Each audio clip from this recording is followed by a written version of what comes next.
Yes, Michelle. Yes, Michelle. As we said earlier, it is going to end with a tribute to all our ladies here for being who they are. That includes you too, Michelle. Remember to switch on your cameras and mute your audios. Any question, concern, or request can be posted on our chat box. Right, ladies, remember we learned about the Shakti phase yesterday?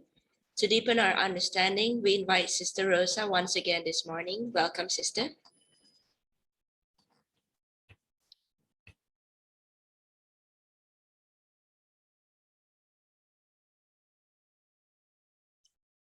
Good morning. Thank you, Michelle. Thank you, Diana. And thank you for all of you for turning up this morning. Today is Sunday. I know some of us would like to sleep in late, but for you to be up here now with us, it shows how keen you are to know your own true self. As I prepared for this morning's session, I was very, very inspired all over again to be my own self, my own eternal face. So I am actually all ready now to prepare and to share with you this morning. So can we start the audio now? Thank you. I mean the PowerPoint.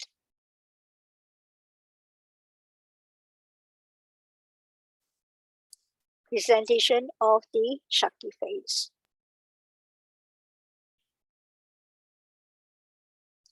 Welcome once again to every one of you.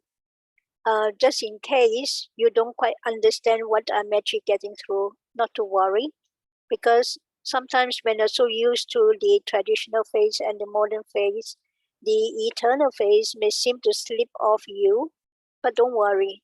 Take this information with you, jot down notes if you like, but as you slowly change yourself from the traditional to the modern, you will begin to understand what the eternal phase is all about. And this means that you will also understand the Shakti phase. So, welcome once again, and let's start.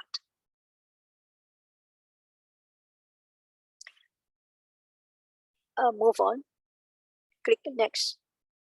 I want to have the full one. Yeah, thank you. So, these are the 4 phases. Starting with the right top quadrant, we began this whole journey on earth with the eternal phase, our real self, which is I am. I'm peace, I'm love, I'm happiness, I'm power. So I am all these qualities. Then as we move through the age, we have actually so many problems from the family, from the community, so much so that they have to set up rules to protect us.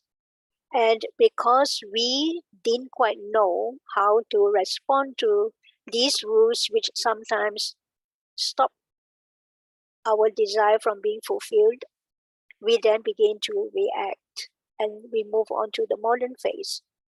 And in the modern phase, you see the word pushback. We don't want anyone to step into my space, to step into my privacy, to step into my comfort zone. So we are actually hands off, don't touch me, don't come near me. So they say, I am not who you say I am. After a while, when the soul get tired, then this is where they move on to tell themselves, enough is enough. I'm not going to fight the outside world anymore. Let me give up. And as soon as I give up, that conscience inside you begin to take over. And then you realize that you yourself have the power. It's just that I've forgotten how to use it. And that's the time you begin to be the Shakti phase. And once you have mastered the Shakti phase and know how to overcome some of the inner feelings or negative feelings, as well as knowing how to face the outside world, you then move on to the eternal phase. So that's where actually the whole cycle is in the end. Next, please. So love your eternal self. I like to begin with that first. Next. Look at her eyes. in some sense, innocent of what's actually going on, because that's how we began our journey. Next. Just a little bit of recap. The eternal phase is the phase that says, I am. And the woman who has this eternal phase will say that I am, and this is my true self, and this is my real self. This eternal phase woman knows that she is truth. I am means I am truth. I am love. I am peace. I am purity. I am happiness. I am bliss. I am power. Even as I read out these 7 qualities saying that I am truth, I am love, I can really feel this power within me. So this being her innate natural quality, in saying that I own that, and so therefore that gives me the power of love, the power of truth, the power of peace. Just based on these qualities, I can have these intrinsic powers. Later on, when you learn the 8 powers, they are the powers that we use through the qualities, but they are to help us to interact with people. So the eternal phase, you can say, is our essence.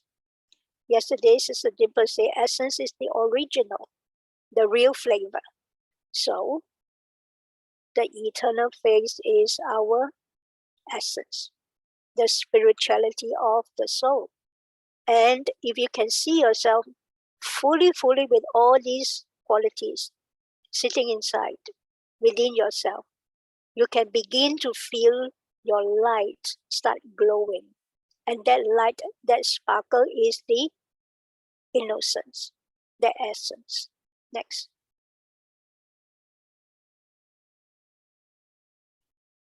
The eternal self. Who is the eternal self? The self is the one who thinks, feels, decides. He is the spiritual being, a soul, not the body. So the woman is the woman with the body. But when we say the eternal phase of the eternal self, it is this driving force, the driving life within the body. So this self is the one who thinks. Just as before I speak to you, I was thinking so that I can speak the correct words to you. So I think, I feel, and I decide what to say. And I want to decide what to think so that I decide what to feel. So I do not want to feel anymore all those negative feelings that I went through in the traditional and modern phases.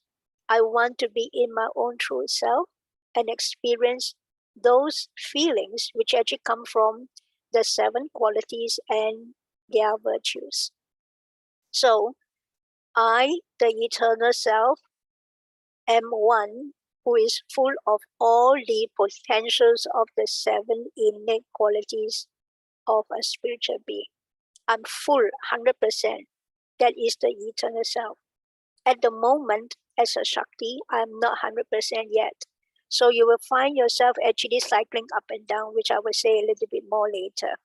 So now, put it in your mind now, record it in your memory bank that the eternal soul has these 7 qualities: truth, peace, love, purity, happiness, bliss, and power.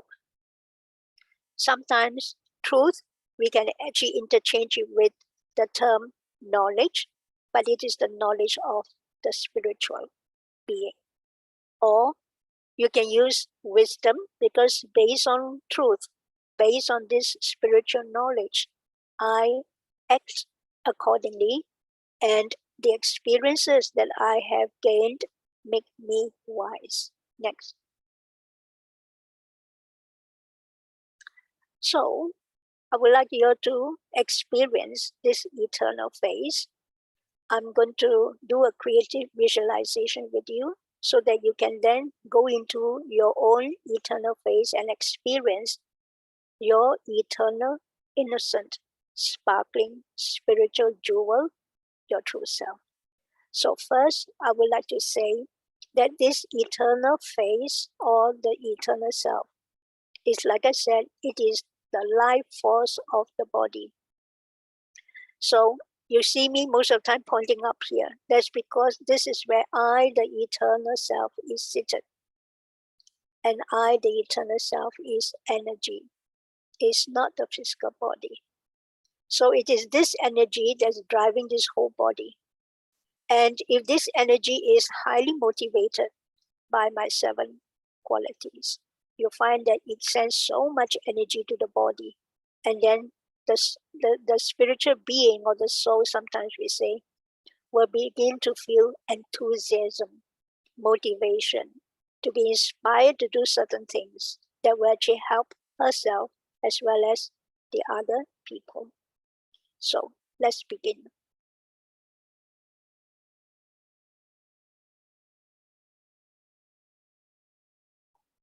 In front of you, you will see a picture of the self, the soul, sitting, shining bright in the center of the forehead.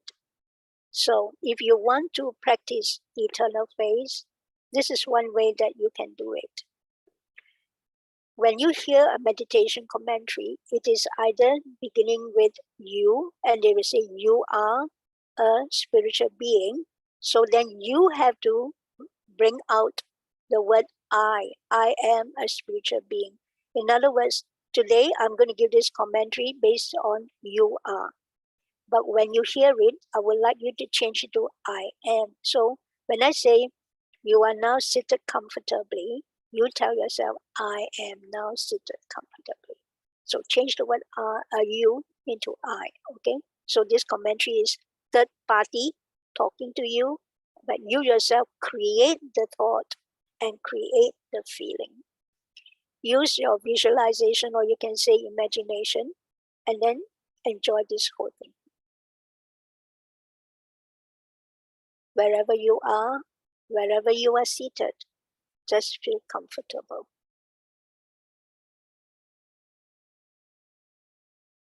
Take a deep breath.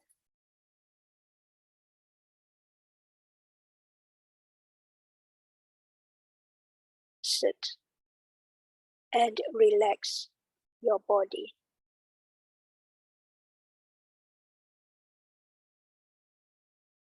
Relax all muscles in the body.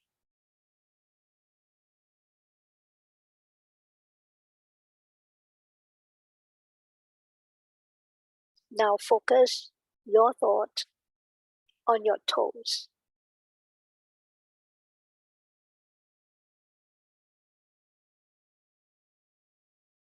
And tell your toes and the feet to relax the muscles.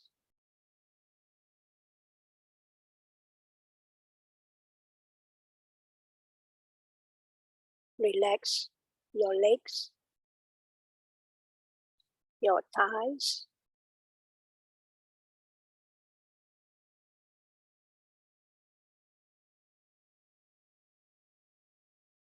relax your abdomen,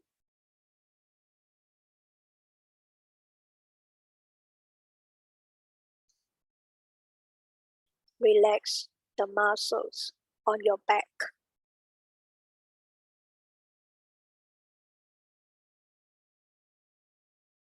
As you move up the body, relax the tension on your shoulders. All stress removed. Shoulders relaxed.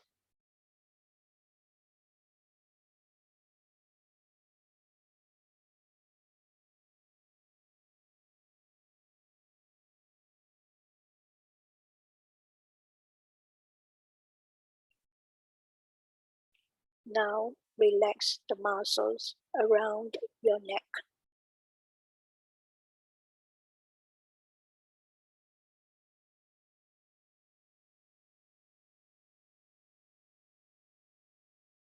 As you focus your thoughts upwards, relax your jaws.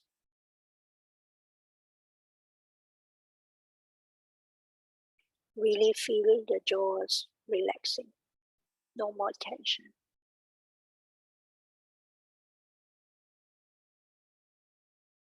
And I relax the facial muscles.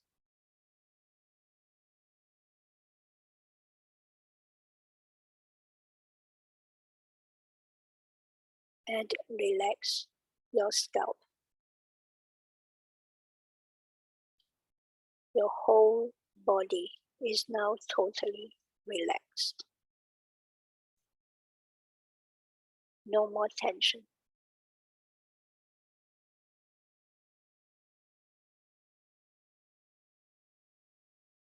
Totally relaxed.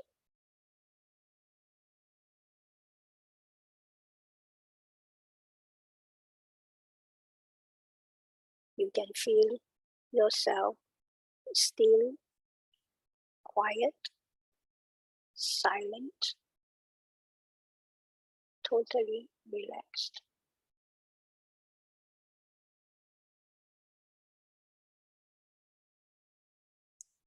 Now, in your mind's eye, see this jewel, a diamond that is sparkling now, sitting in the center of your forehead.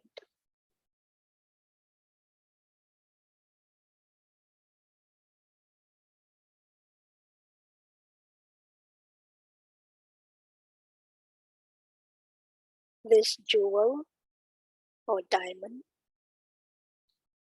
is a representation of your spiritual self.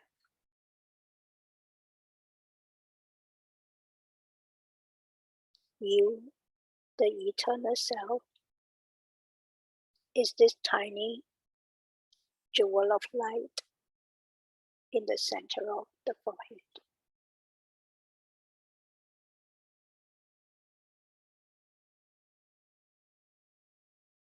You, the eternal self, is pure white light.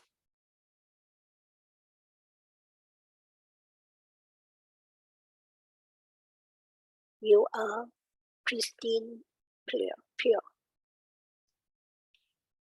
very pure.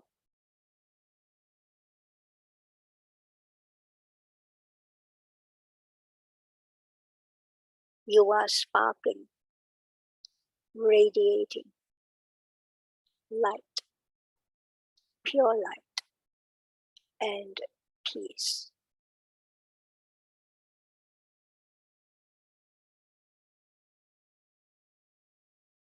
See your jewel radiating out pure light and peace.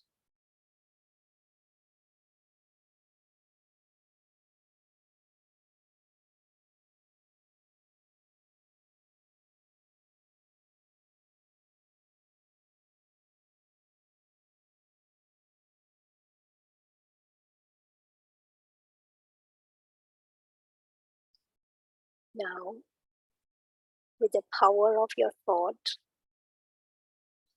send this radiant, pure light and peace round your face. Your face is surrounded by this aura of pure light and peace.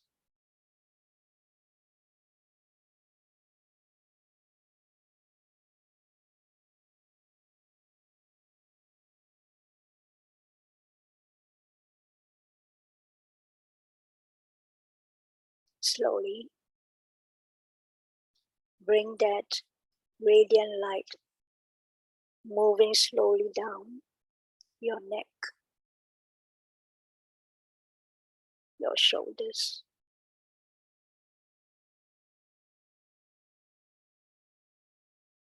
where the white light, pure light, and peace pass through parts of your body. They stay there, and you continue to radiate pure light and peace down the shoulders, your hands, down your body,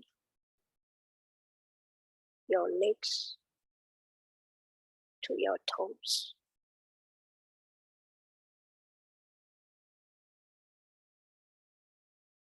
Your body now is filled with this radiant, pure light and peace. This is healing power of peace, of purity.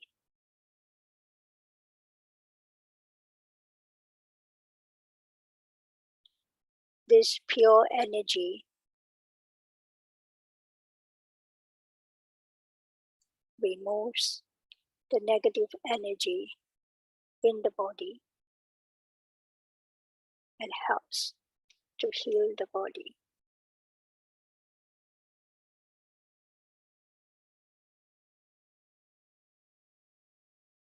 Stay with the thought of you, the self, radiating pure energy and peace, radiant into the whole body.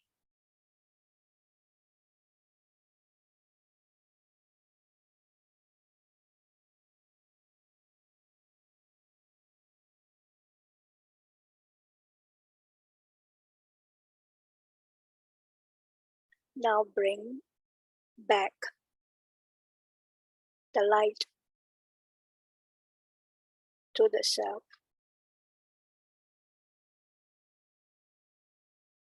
and remind yourself you are pure light, you are peace, you are radiating pure energy of all 7 qualities.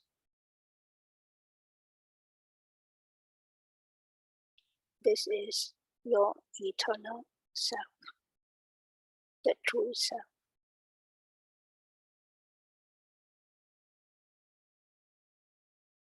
I am the eternal face, the eternal self.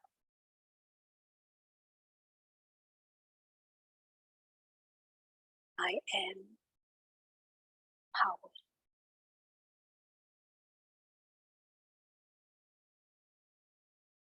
I am truth.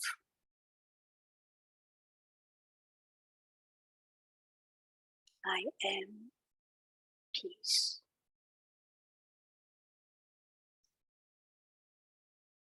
I am love.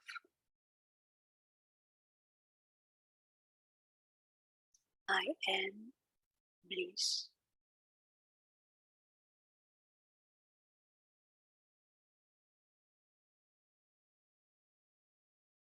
I am truth. And I stay in my truth and power.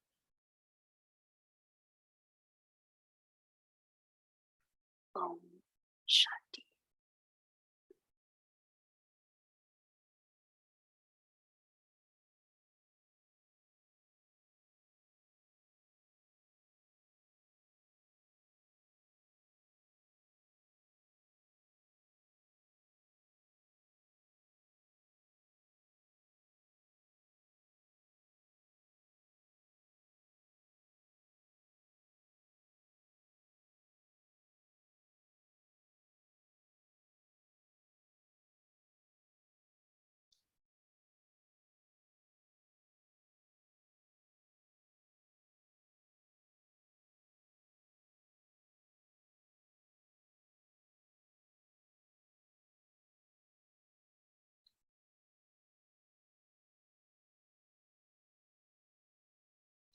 Now,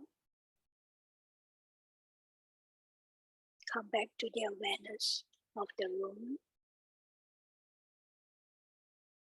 And as you begin your activity, remember, you are the eternal self. You are operating from your own truth.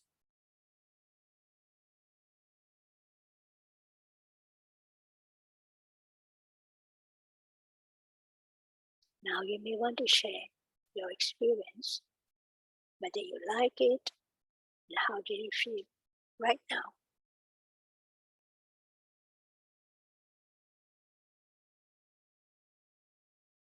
You can share it in the chat box, or you can actually unmute yourself. Raise your hand first so that the tech team know that you want to talk, or you can actually send it in the chat box. So Nandini says it's good, she's wonderful. And she says she felt relaxed from the commentary. Pranita said she is very peaceful. Vijay said very powerful. Thank you for the experience. Basanta says wonderful experience, sister. Thank you, Baba. Nandini also said, I felt peace, calm, very balanced. Very good. And Nampri said, she feels good, relaxed, peaceful. In between their thoughts coming in, that is natural. But as you sit more and more into your peace, you find that all these thoughts will not come and disturb you anymore. But it takes time, so you have to be patient. But you're getting there, because it's only few thoughts, and the rest of thoughts are still peace, power, love, and so on. So you're there. It's good. Anybody else want to say anything? Want to share?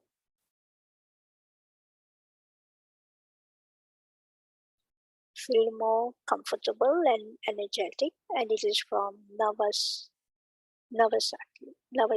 Yeah. Okay, thank you so much for your feedback.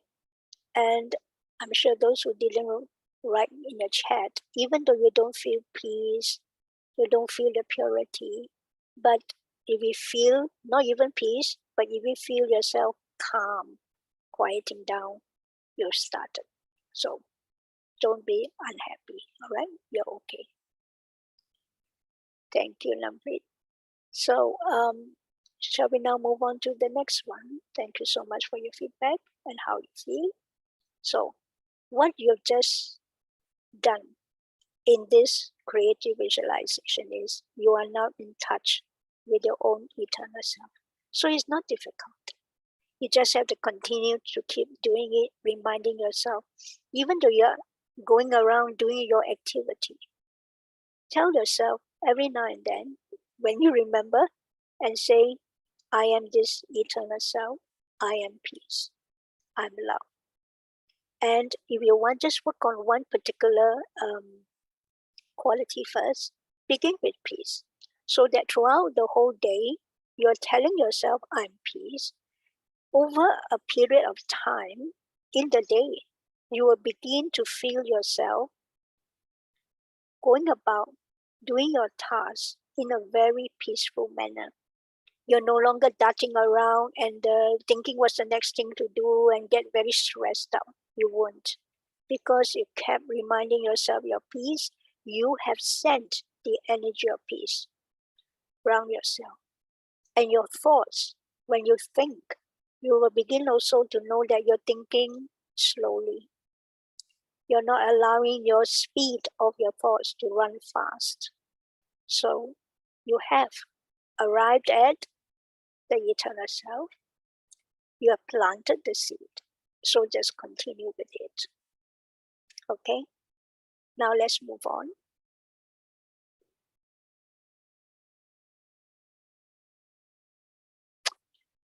Just want to summarize what is this visualization practice about.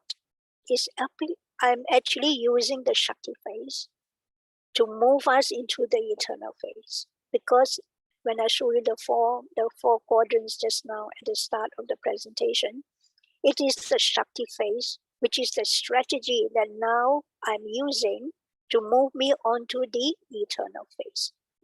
So we're all talking about, I do not want to have any more of those negative feelings sitting inside me. I want to remove them. To remove them, you know you have to replace it.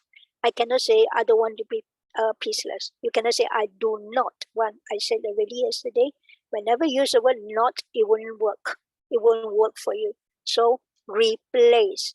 If I say I'm feeling peaceless now, you say I am peaceless. Change your words to I am peace at that time. And keep reminding yourself, I am peace, I'm peaceful. When you're peaceless and you want to move back into peace, you will remind yourself very fast, saying, I am peace, I'm peace, I'm peace in this speed. But after a while, you realize that you're not, hey, I'm still not peaceful. Then you realize it's because you were actually thinking at the same speed as you were when you were peaceless. Change the speed of your thoughts. So what you can tell yourself is, this is not the right thing to do. So the right thing to do is let me go slow now and remind myself, I am peace. I am peace. I am peace. I am peace.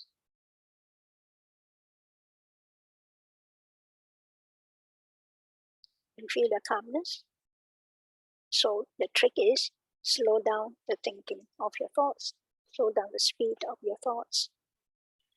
So the Shakti phase has the ability to create thoughts to serve yourself. So this is how you empower yourself. These thoughts has purpose for the good of yourself and others. So you're creating feelings, and I have this description of virtues that's coming from the qualities of the soul, so that you don't have to struggle so much. Oh, now I'm thinking like this, I'm thinking respectful, but that's not part of the quality. Don't worry about it. Whatever you know is a virtue is you, it comes from you, okay? So when actually you're having this kind of a meditation, you are actually helping yourself to replenish your real self. And at the same time, when you're acting out even in tasks all by yourself, you're working very peacefully, you're working carefully, you're more accurate, and you're with a group of people, you will begin to be patient because your peace is there. So you begin to be patient, you begin to understand the point of view from that person rather than, getting ready in your mind to pounce, your criticism or your comment on that. You will actually change all those things. Because when you are awakened to your eternal self, you begin to see more positivity in the self as well as in other people. Then you're no longer fighting them. You don't even need to fight. Because when you begin to understand someone, you will then know where the someone is coming from. He's coming from the space of goodness, or he's coming from a place to hurt people. You can sense it. Then you choose, what do you want to do? If you think that this has nothing to do with you, and he's just saying it to some other people, then step back. Don't say. Don't even include yourself into the whole discussion. Don't embroil yourself into a quarrel or something. It's not worth it. So step back, observe. That's it. I think at that time, when there's some difficulty or debate in the family or in the meeting, your contribution at that time as a Shakti is to give this vibration of peace to the whole meeting. Send it to the whole meeting's atmosphere and send it to the eternal selves of those who are sitting right in front of you. The more you can do that, the more the meeting will calm down. I've done it several times. I even do it before I have meetings. You may know who may be coming to join you in the meeting. You may not know, it doesn't really matter. But they will tell you that, 10 people are coming for the meeting. Then right in front of you, visualize 10 different eternal selves or 10 different spiritual beings. And then you, the spiritual being, just send out peace, love, happiness. Usually what I would tell myself is, you're going to have a wonderful time.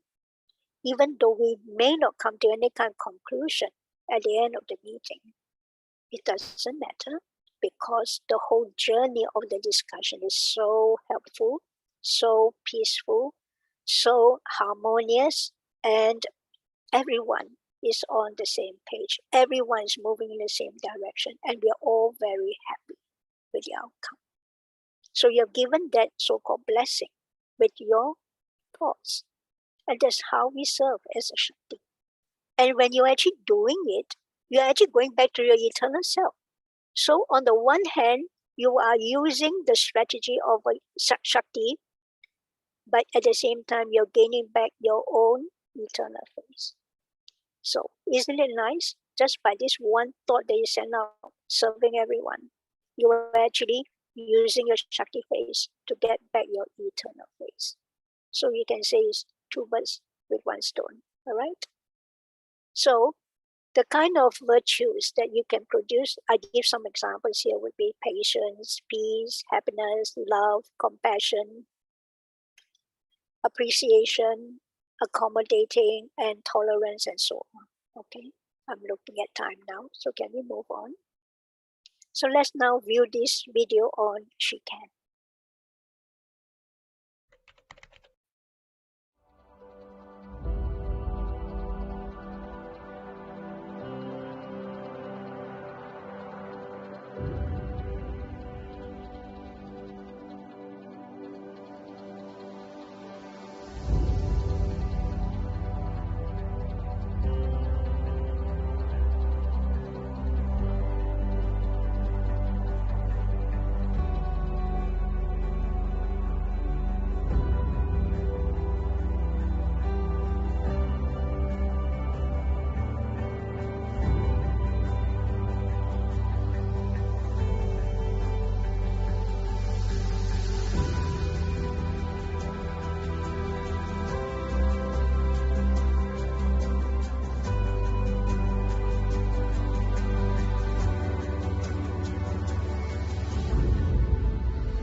Om Shanti.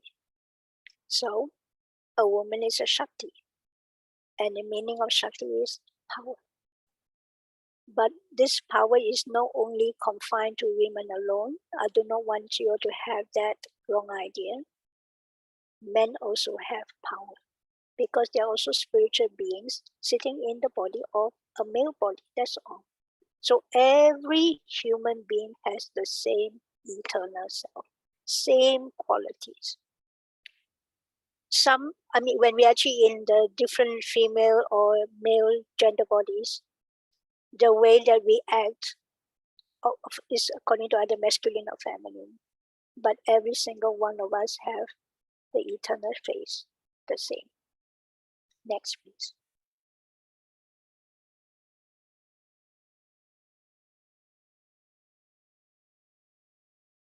I want to revise the Shakti face. Remember, there is a phase that awakens your original power. The beginning, you plant that seed and it transforms you to your true eternal self. Next, please.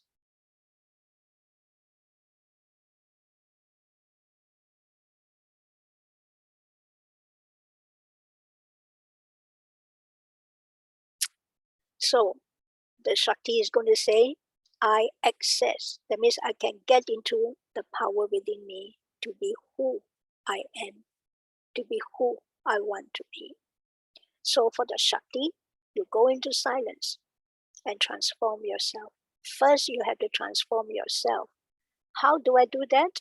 Allow the conscience. Usually I will say it's a little voice at the back of my mind telling me what to do. Allow the conscience to guide you. In our traditional and our modern phases, the conscience did help.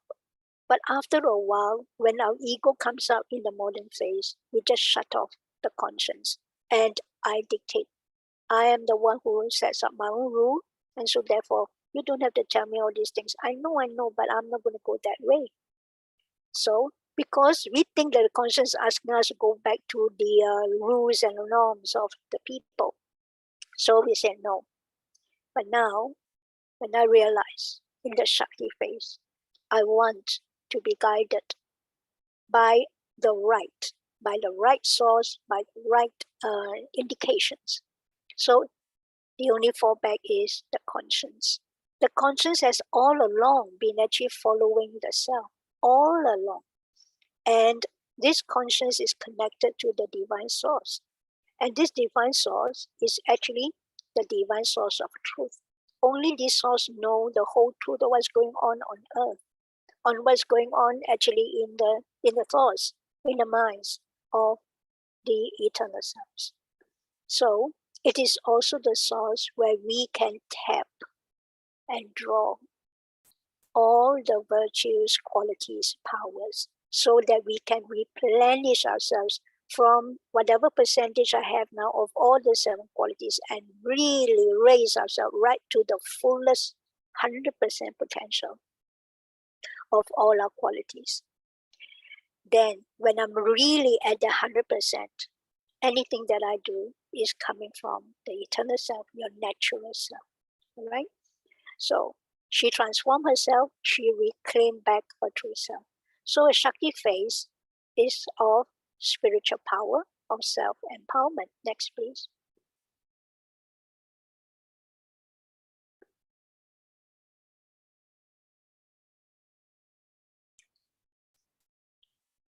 I now want to move on to something bigger than just yourself. When I want to transform myself, it's really a big step for the self to take. But once I'm in the self, I would like us to also be examples of transformation. Because I take the decision to transform myself, anyone will see you transformed. And your transformation is not like the modern phase, you want this, you want that, you go by force. Here, your transformation, even though you want something, you're speaking from truth, you're speaking from peace.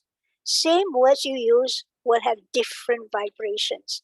And it is this vibration of peace, of love, that you send out while you're saying those words that actually struck the other person with awe, with respect, with admiration of what you are saying. So a transformational leadership of a Shakti leads by example. Next, please. So what is transformational leadership? This Shakti phase has an internal compass. You have a value system, maybe you have certain principles you believe, but I use the word compass. The compass, sometimes when you go on your hike or something, use a compass to make sure you point north, and then you can know your direction just by pointing true north. So our life is the same. When we transform, we are beginning to see from the beginning, when we were young, how we were brought up by the family, the environment, and how I move on to modern phase, how I behaved and so on. Then you realize that when you come here, why was I doing all those things? Then it's all because I have lost my true qualities. I didn't know how to use it the right way. So now that I know, I want to go back to my true north. And the true north is my destination. So as I move, I am beginning to develop my own values. Not so much rules, but values. That means you live by your own principles and values.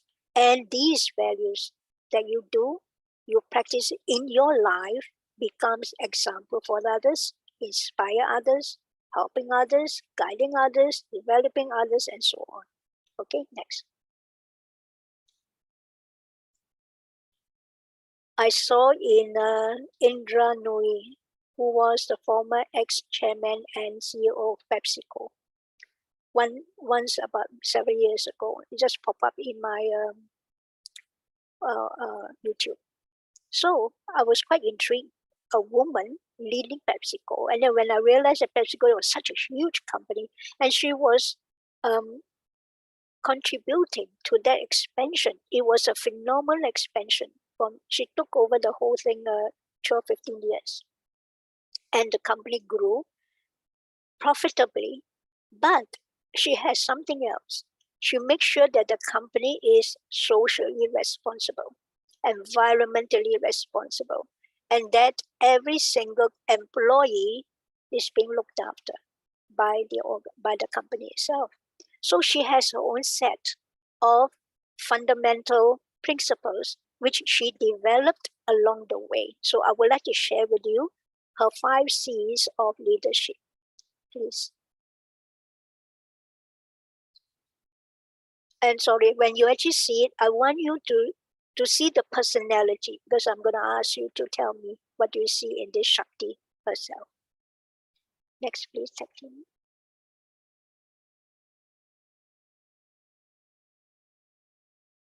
One last question. So this is from @UpperValleyMom, good handle. Would love to know what skills or experiences Indra would suggest as essential for future leaders. Oh, great question. I've always talked about my 5 C's model, and let me talk about them again. The first is competency. I think anybody who wants to be a future. One last question. So this is from @UpperValleyMom, good handle. Would love to know what skills or experiences Indra would suggest as essential for future leaders. Oh, great question. I've always talked about my 5 C's model, and let me talk about them again. The first is competency. I think anybody who wants to be a future leader should have a hip pocket skill that everybody looks at and says XYZ is the go-to person for that skill. Because unless you're really known for something and not just as a generalist, you don't stand out from the pack. But in order to be competent at something, you've got to be a lifelong student, because you've got to constantly refine your knowledge of that subject so that you remain ahead and abreast of everything that goes on in that field first. The second I'd say is courage and confidence. It's a pair. You can be very, very competent, but if you're not willing to speak out, if you're not willing to have the confidence based on your knowledge, what's the point, right? You just roll over. So courage and confidence are very important. The third is communication skills. You cannot overinvest in communication skills, written and oral communications, because as a leader, you constantly have to mobilize the troops. I can tell you, when I first came to the United States, I used to debate and I used to be on debating teams, but I used to speak so fast because culturally I grew up in an environment where people spoke very fast. Fortunately, Yale had a requirement that unless you passed the communications course, you couldn't graduate from the first year to the second year in business school. I flunked the first time I took the communications course. So over summer, I took it again, which was the best thing that happened, because I learned to sync my brain with my output from my mouth, and so I started to slow down what I was saying. Huge difference. So I'd encourage all of you, invest in communication skills, critically important. The fourth skill I'd say is consistency. It's important that leaders are consistent. You can change your mind, but change your mind against a consistent framework, because if you're not consistent, people are always second guessing what you're doing. So be consistent. And the last skill is your compass. Integrity is critical in this job. You can be competent, you can be courageous, have confidence, be a great communicator, be consistent. But if you don't have integrity, if that compass doesn't point true north, everything comes crashing down, as we've seen in recent times. So again, it's the 5C model, and that's what I've operated against for all my life.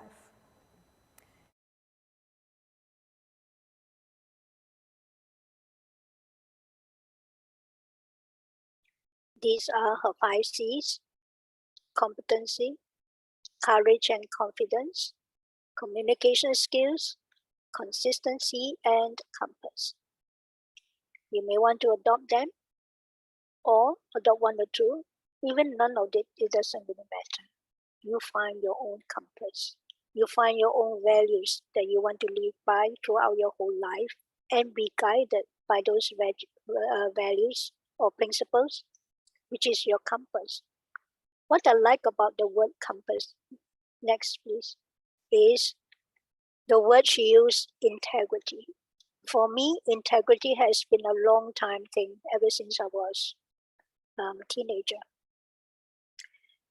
And what I like about Indra's 5C is that the integrity. She's guided by the integrity, her own integrity based on her 5Cs.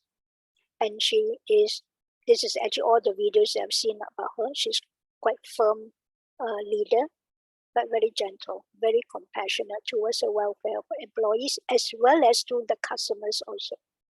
When she wanted to change the product line in terms of less salt to be more healthy food, snacks, all the investors, they don't like the idea. They say everyone is actually buying our things. Why do you need to go into less of all this? Because at that time, it was a movement towards a healthy lifestyle. So when you say healthy lifestyle, you can't eat this, you can't eat that. That was the idea of people. But she said, no, you can still eat the same thing, but you just have less salt, less sugar, less of whatever is actually damaging to the body. She took a while to convince these people because they say you will not, you're going to bring the company down, you're going to actually spoil the whole revenue. And which means investors, they want to make sure that their money is safeguarded. But she said, no, I promise you that I'm going to bring this company even lots more, rake lots more money. But we have to be socially responsible. In the end, with her communication skills, she was able to convince these investors, but some still very skeptical. So they switched to a less unhealthy, into a less unhealthy snack. And true enough, because she was introducing one after another new products, but with healthy snacks, even for little kids. So many people actually bought it, especially those mothers who are actually thinking that their family, their children should be actually brought up in healthy food. So many, and the company just grew like that, almost vertically exponential. So everyone was happy. And then her compassion with the employees, that whatever that the employees do, because of some changes in the policies, she wanted to make sure that they feel at ease when they're at work. So when she realized that the mothers are very worried, they do not want to come out to work because no one was looking after their little one at home. She then realized I should have child care in the companies. So she started that as a culture for the companies, for women who needed childcare. So the women will bring their children to the childcare center operated by the company, and then they go to work happy, comfortable. Then during lunchtime, they feel like going back to look at their kids again. They go back because it's just nearby only, and then after they go back. So the employees were free of those stress, and that's what she actually did. She was facilitating them because while she set the goal of having more profits and all that, but she realized that people have to sacrifice a lot, and she doesn't like that if it hurts them. So this is where her compassion comes in. She's courageous. She has already stepped down as the chairman of the PepsiCo, but she felt that when she was in her days of leadership, she was very lucky to have a supportive husband and family and support system. And because she's a CEO, occasionally when it was like 7 p.m., everyone has gone back home already, her kids would come and then look for mommy. And they would play around her office, huge one, and while she actually did work. So she had the luxury of having her kids with her, even though she worked very late in the office. And because of that, when she retired, she realized that support system amongst the women is very important. And she said, at this point in time, she said, I quote her, women sometimes we try to we are enemies of each other. We want to see the other person down. And she said, we have to stop this whole thing now. No competition amongst the leaders, amongst the sisters. but there should be support and cooperation. So she has been like traveling around America. I'm not sure whether it is outside now. That she wants to talk to the women that this sisterhood is very important, that we should be supporting each other. She lead a very balanced life with her family and career in sync. Even though she has a job to do and she has to actually fulfill her role as a mother, she knew how to balance it. So if you're interested, you can actually go to YouTube and Google her. So this is actually what I like about her. I want you to tell me, what do you think about her leadership? Next, please.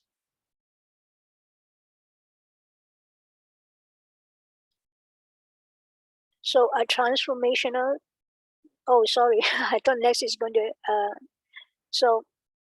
maybe later on in the Q&A, you can actually tell us how you feel about, oh, okay, Vijay, thank you.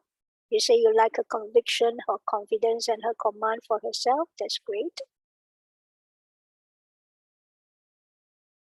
Tech team can go to the previous slide.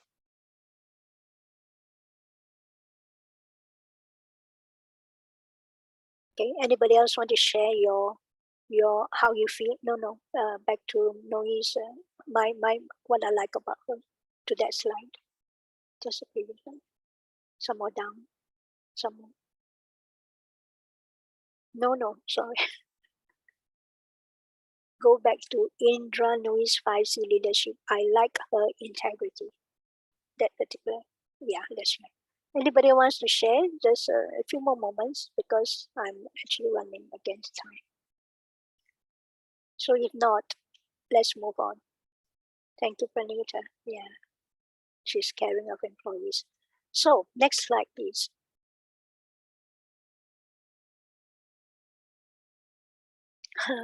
She rocks. That's good. I like the word rock. Rock sugar.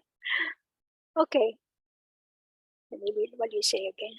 She's a rock sugar firm, but compassionate and caring. Yeah, so nice. Okay, you, I'm talking to you women now sitting up there. You can be a transformational leader just by changing yourself. To honor yourself first, you will honor others naturally. So you be the transformation first and be the guiding light for members of your family, your clan, your community, your neighborhood, your country, or your world. Up to you. But first change yourself and touch all the others around you. Thank you, Ambika. Thank you for your point about what you like about her conviction. Thanks. All right, so you can be the transformation leader, but change yourself first. And when others see you changed into a better self, more inclusive of other people, they will turn to you. Naturally, they will galvanize to you. Next, please. So I would like now to honor yourself, the eternal self. This is another piece of creative meditation and visualization that I want to share with you all. What I've attempted to do is, you ask for know-how. How am I going to be an eternal self? All this creative visualization meditation is the way to go about it, because you need to change your thoughts. Our thoughts cannot be changed just because I consciously tell myself, I'm peace, I'm this, I'm that. You have to go slow into a space, into a frequency that's going to help you produce those thoughts and experience it. That's why just now when I say, you will say, I'm peace, I'm peace, I'm peace so fast, you are actually on the conscious level. Too much of it, you won't get it. But if you really slow down, you slow down the frequency of your energy into a space where you can think and be in that space, yourself, the true self. And then when you say, I'm peace, you will experience peace, right? So I like you to honor yourself. And this is another piece that I am going to do for you. To some, maybe fun. To some, maybe a little odd. But this is you, something new about you. Next. Do you like this angel in front of you? type in the chat box or raise your hand. Do you like?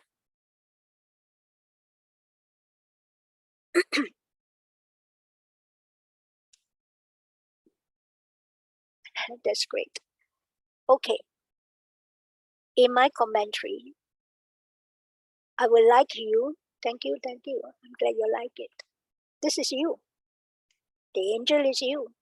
In the commentary I give you, you will then know how come this angel, this subtly light body angel is you.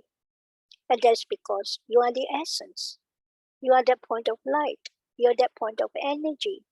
So how can that point of energy be sitting in the physical body? As we go about in the world, we need the physical body. But if you want to talk about your own eternal self and you want to serve the world, this is a much better way to serve. And just now when I speak about, I send out my vibrations of qualities to the meeting before I do. You're actually in your own subtle state at that time, sending that thing out. So in this visualization, I want us also to go into a further step. I'm actually bringing you into much deeper experience of the eternal self. Okay, so let's, I'm going to now tell you the commentary.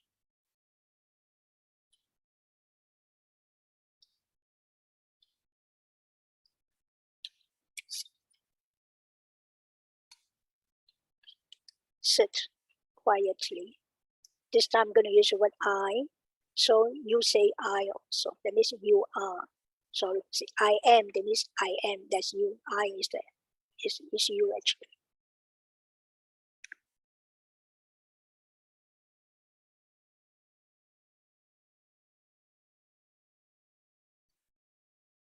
I am the eternal self.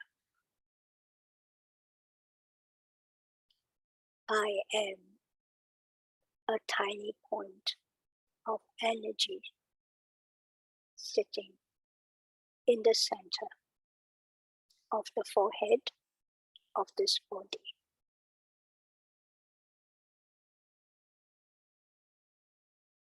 I can see myself, this tiny point of energy in my mind's eye.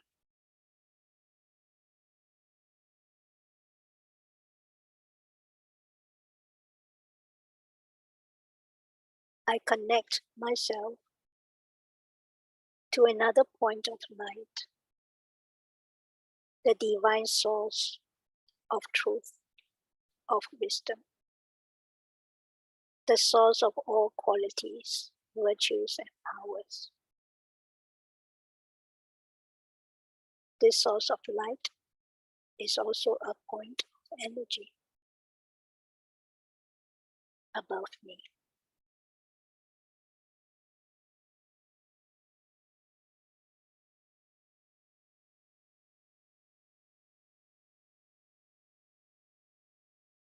Let me receive the radiance of light from him to me, the eternal self. As I receive this source of light,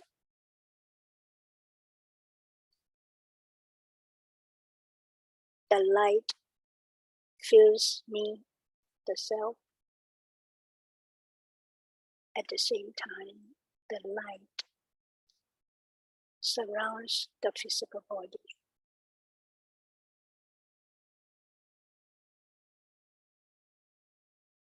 And slowly change that physical body into very subtle white light shining body.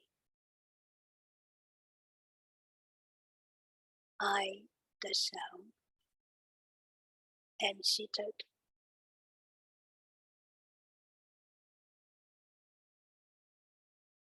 in the forehead of this subtle white light shining body.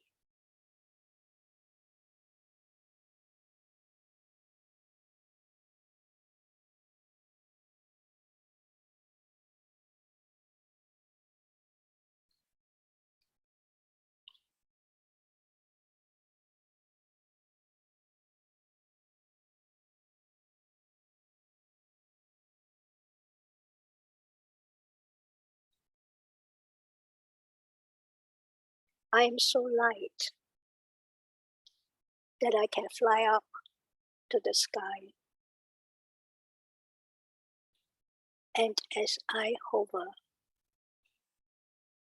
in the sky, I can see down below the houses of human beings in the various countries. And as I fly over each country, I send out light of purity and peace to human beings who are also eternal selves,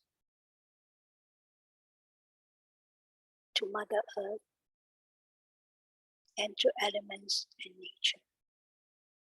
Let me serve all this through my eternal self.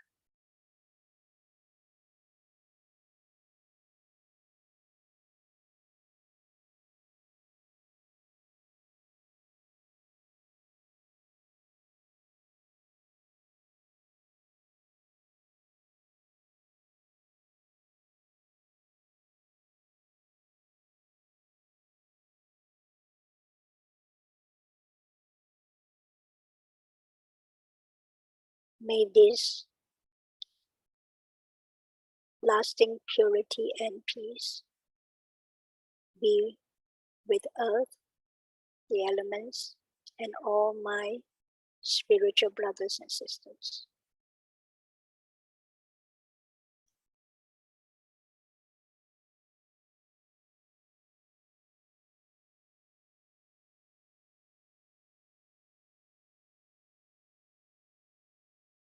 I like this eternal phase through which I serve the whole world. I am in a position to transform the world without even speaking, without even challenging anyone, but I'm changing the atmosphere and the people in the world.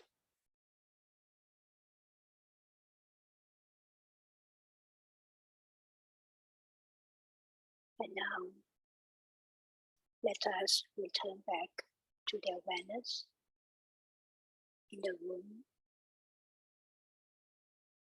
And even though I, the eternal self, comes back to the physical body, I love this physical body because it is in this body that I know how to serve as a true eternal face, my eternal self. Om Shanti.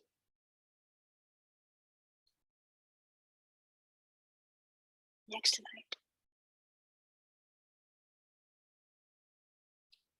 Now your turn. Tell me, when you were just serving and sending the light of energy and soul, did you feel some other qualities shining out from yourself? Did you feel compassion or mercy when you actually looked down on earth and know what's going on today?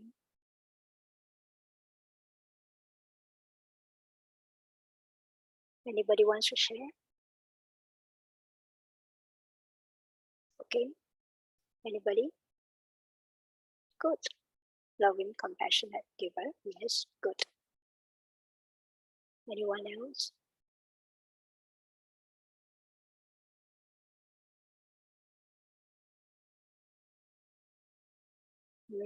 Benevolence. Good. Anyone else?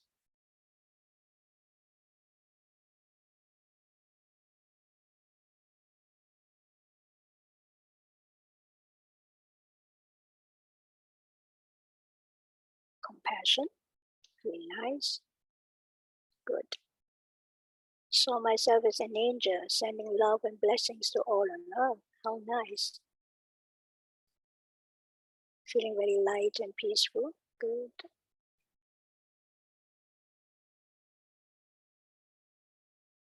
That's good. So, sisters, you are in touch with your eternal self, another way of doing it, but this time, this is you serve the world. So you are a transformational leader. Can I have the next slide, please? Okay. Malika said, my responsibility. I'm great, so nice.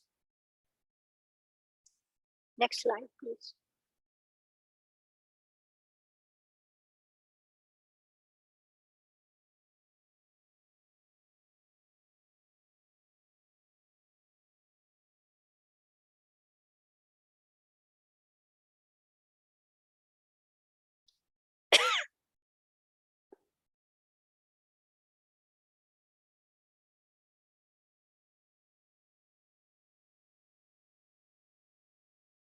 So we've come to an end of my presentation on the Shakti phase. You have learned a lot. But I'd like to hear your experiences, your thoughts about the Shakti phase itself. You can actually do it in the chat box. You can unmute to speak. But because time is running out, so maybe if you want to speak, maybe 1-2 persons, but you can speak a lot more when we have our panel later on. So just share. A few of you may want to share. It's nice to know actually how we feel at the end of each activity. Brave Shaktis, experienced Shaktis, you want to say anything? Oh, Ambika. Peace, love, kindness, compassion, bestow on all on earth. Wow, that's good.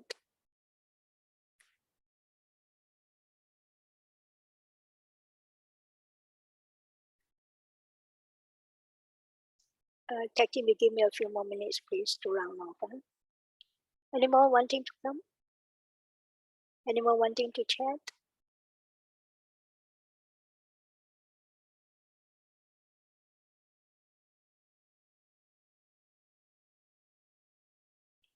Okay, so next slide. Next slide.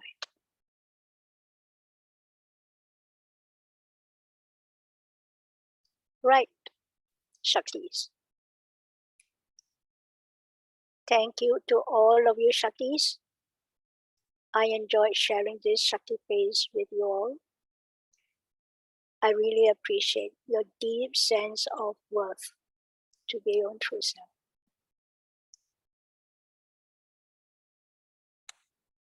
I honor your desire, your attention, your effort to uplift yourself. It's good. Now your true Shakti form is beckoning you.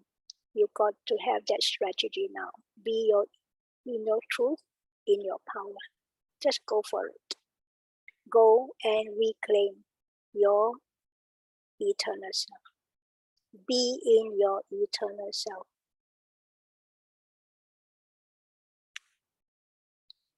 So I want to share with you how honored and privileged I am to be with you yesterday and today. And my good wishes and pure feelings are always with you all, my sisters. Have a fruitful spiritual journey, dear Shaktis. Om Shanti, the greetings of peace to all of you. See you later in the panel discussion. And ask any question that you like down there to any of us in the panel. Om Shanti, thank you, tech team. I'm sorry I overrun the time, but I hope it's worthwhile for every one of us. Om Shanti, and thank you for all the feedback. Thank you. Tech team, all yours.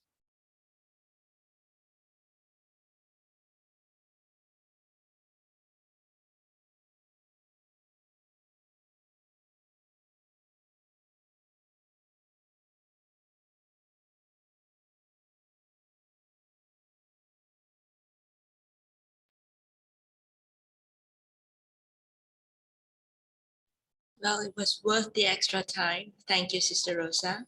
Thank you, Michelle. Very gentle yet powerful meditation. So we'll go for a half-hour break now. See you again. Thank you. Thank you, the MCs. Thank you all. See you later. Yeah. Okay, see you later. See you later.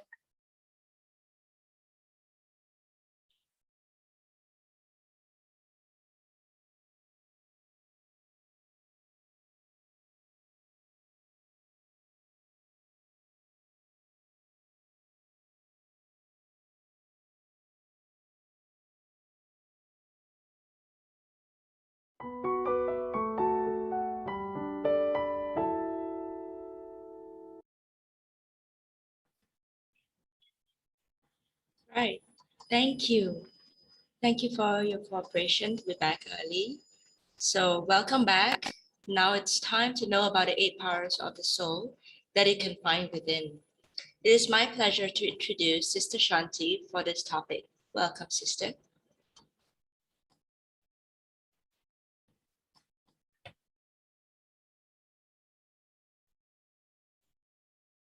Om Shanti, everyone.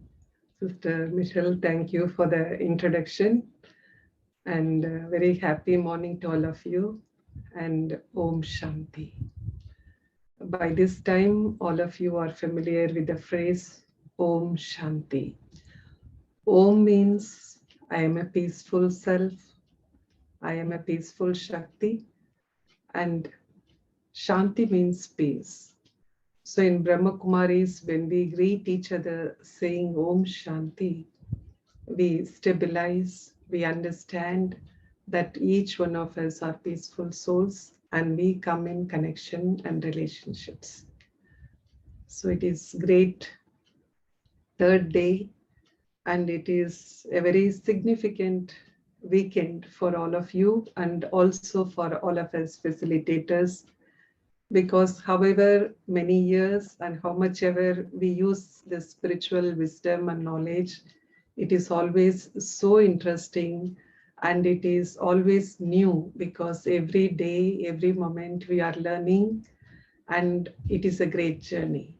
So while sharing with all of you the knowledge, I am also reflecting upon me and also renewing my understanding. And past 2 days, all our 4 facilitators did a great job and helped us to really recognize ourselves by sharing their journey. Right, in the same way, I also remember my own calling, years back when I was maybe around 20, 24 or 25 years old. There was this deep calling within me. There was a kind of emptiness in me, I could say. I didn't know very clearly what is that I want, even though everything was so beautiful, paka. There is no problem in life. But then there is some feeling I want something else more than what I have. And as you all acknowledged on the first day that you want peace, happiness, joy, the loving feeling, and a very harmonious family, it is something, all that, is something more. I could not label at that time that this is what I want, but all I felt is not complete. I want something else more. I didn't know very clearly this is what. Then I said, okay, maybe, I am free. I have more free time. So maybe I'm occupied. I should be all right. So then I started to study after coming to Singapore. I did my diploma in accountancy, and at the same time, I started working. So that when I'm busy, maybe that is the reason, because I'm free. But then I started studying and working at the same time. 5 years passed by. For in between, I was all right. This feeling didn't come back. But after 3-4 years, the ending of 5th year, when I was working again, this feeling was very strong that I need something else more. And according to the drama, I had an opportunity to go to Malaysia for 2 years because, my husband got posted there. And by the time I was in Singapore for more than 10 years, and it is being a so small place, I was really wanted a change of place. So I resigned my job and went to Malaysia with my husband. And that is where I got this spiritual knowledge. And the day one, when I got this knowledge that I am a peaceful soul, that's it. That's it. That very moment, it was so clear. It is just this that I wanted. It was very clear and very firm. So from that time, there is no looking back. and I started to acquire the knowledge, practice the knowledge, and then the whole lot of transformation started to happen. And I truly feel from all your sharing that it is the same time of awakening for all of you is happening now. It is that same time. So it is, that's why I say this is the very precious weekend in your whole life. And I really feel all of us here, the women team, we are all so fortunate. So fortunate. See, why I say is like this, see, this program is free and it is in the weekend. And who are in their calling? It is them who are here. Even though it is open for everybody, why only just so many of us only could be here is our calling. It's our calling and it is answered. So even this journey that the four sisters, shared past 2 days, is all about knowing our own journey. Sometimes, some of us are not so happy when we are asked to, think about some of your past, whether good or bad or something. We have this question, why I have to go back, you know. If it is something unpleasant, definitely it is hurting and then we don't want to go back. But when we truly see even these four phases is really a reflection journey. And it is very important for us to know and identify with myself with this journey, in this journey, four phases. Because when we listen to Sister Shivani, Sister told so clearly that we always blame outside, blame others for our unhappiness. That is one thing.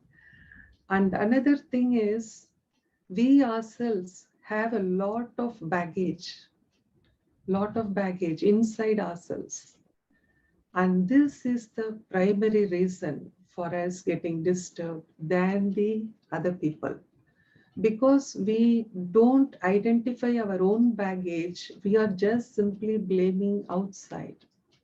And these four phases really helps us to recognize our own baggage.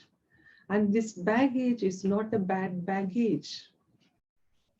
It's a very good baggage.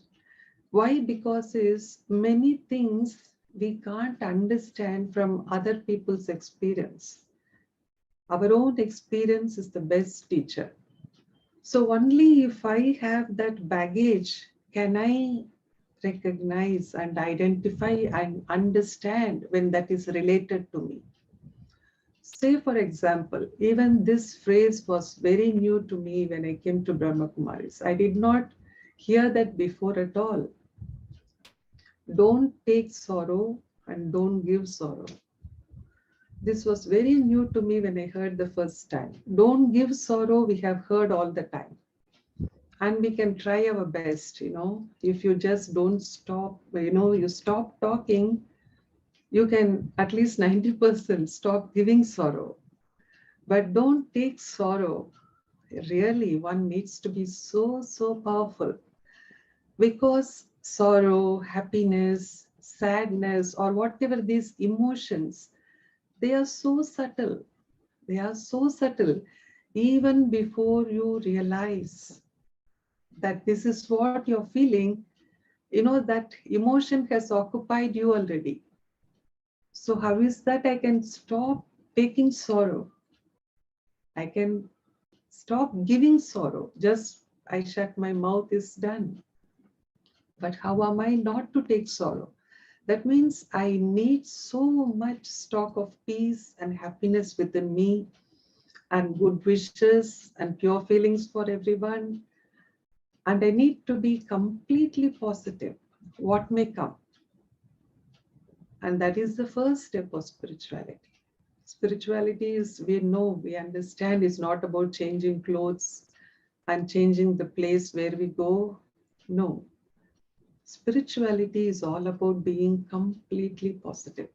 That is the first step. If we can't take that first step, then definitely, even though we change our clothes, food, company, nothing can happen inside. So being positive is the foundation. And so not to take that sorrow, I need to really see myself fully and understand my baggage. And that baggage is what the sisters today helped us to see. And all those four phases, no phase is wrong. Traditional is not wrong, modern is also not wrong, because everything is experience. And every phase is very relevant to that period of time. The thing is, the memories that we hold going through these four phases, that is what we have to work on today. Even someone was yesterday asking about this person is in traditional phase the whole life. Can't they change? Is nothing wrong. See, if we come from a very good tradition, it's not all tradition is wrong. And if that person is comfortable being in the tradition, is all right.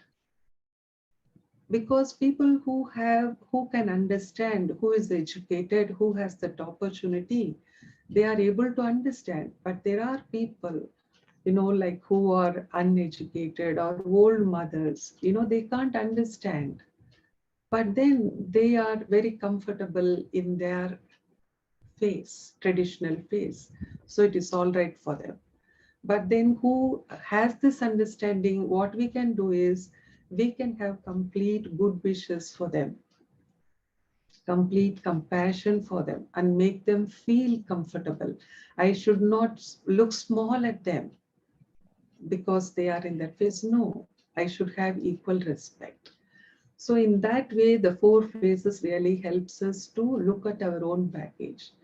So what is my part today is to share about the 8 powers of the Shakti. We have arrived now at the 8 powers. And from here, we are marching towards our eternal phase, our original phase. And this is the most powerful phase than the Shakti phase. But from Shakti phase, we have to go towards that. And to do that, we are provided with tools and techniques. Without tools and techniques, it is impossible. Say, for example, all of us today are so familiar with this app, Zoom, and all of us are using PowerPoint, Microsoft Word, Excel. Each program, it comes with its own tools, Without tools, they are of no use at all. And each program has very unique tools for itself. In the same way, the Shakti, the soul, the living energy comes with these 8 powers, the tools and the techniques. It is inbuilt within us. We are not going to learn today it, for the first time or going to start using it. No, it is inbuilt. How, like Microsoft Word, it comes with its own tools. Excel tools are different. PowerPoint tools are different. But Word tools are different. In that way, in that same way, we have the tools, and these 8 powers are the tools and the techniques. It is inbuilt in ourselves. It's not that we don't have. It is our own 8 powers which we are going to use.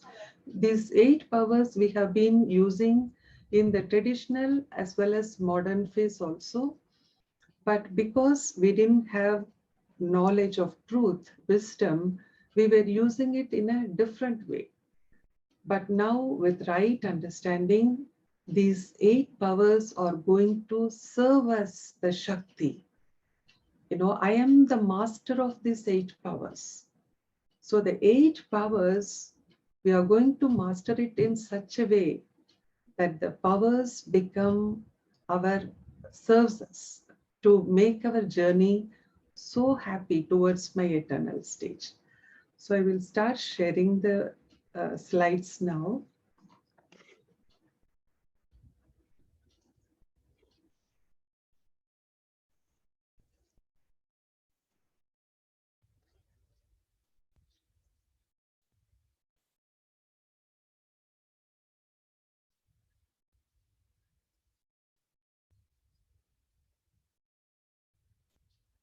So this is the phase we are now, Shakti, the empowered phase. I access the power to be who I am. And this is the beginning phase, the eternal, traditional, modern, and the Shakti phase. We have arrived now at the Shakti phase. From here, I can see my past journey, the path that I have walked. And now where I am heading is the very secured path from Shakti to the eternal. This is my transition period now. And in this period, my feeling is completely secure. I have no fear. That is the thing. And the beauty of this is, it is a cyclic journey. Our journey, starting from the eternal phase to the Shakti phase, it is a cyclic journey. And the beauty of this is cyclic in nature, because I know my destination very clearly. Shakti phase, I have arrived now here, and then I am going to go here. So I'm so clear where I start and where I have to go. That means my destination is very clear. If it is going to be a linear one, then it is so difficult. Unless I arrive at my destination, I do not know. Others may say that this is how that when you arrive, it will look like and all that. But I don't know unless I arrive if it is a linear one. But our journey is a cyclic in nature. We started from the eternal phase, and we are also heading now towards the eternal phase. And now I have to understand, who am I at this point of time? Who am I and what is my aim? So who are we? I am a Shakti is my new identity. Now I all request all of us Shaktis here to take a minute of silence. Go deep inside you. Just close your eyes for a moment. Completely go inside and feel and say internally, not verbally. Internally, tell yourself, I am Shakti. I am Shakti. I am Shakti. This is truly to awaken the powers, Shakti within ourselves. And I am that Shakti. And why I am doing this is to understand I am a master creator. I am the master creator who creates each and every thought of me.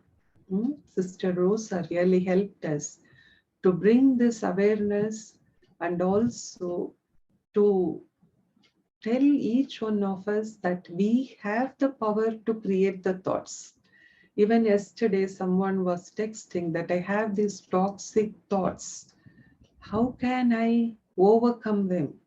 And how can I feel authentic? So this thought that you are, the toxic thoughts that you are getting is coming from some past memory. But I am the creator. I have to take that responsibility, and I have to keep creating all beautiful thoughts, powerful thoughts, like I am Shakti, I am master creator. These thoughts I have to repeat in my mind, believe it unconditionally, and I have to keep writing them also. Maybe 10 times at a time, but each time I write, I feel what I write is truth. In this way, I have to take charge of my mind, who is the creator. So I am the master creator, and I am creating every thought, and I have this creative power within me. And my true connection now is with the supreme, divine God himself. I'm not alone. I am the Shakti. So my aim now is to reclaim my power, Shakti, using my tools and techniques.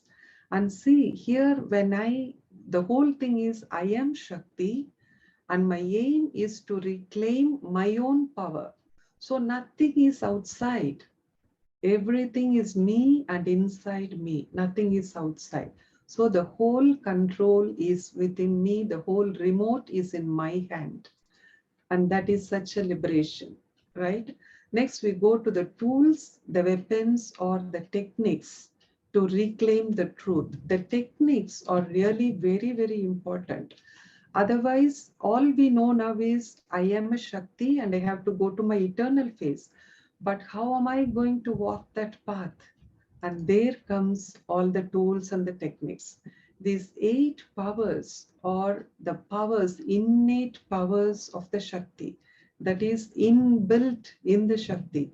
It's not that they are new, I have to develop it. No, I have that. But without proper knowledge, those powers are all not in a powerful form. They are a bit weak.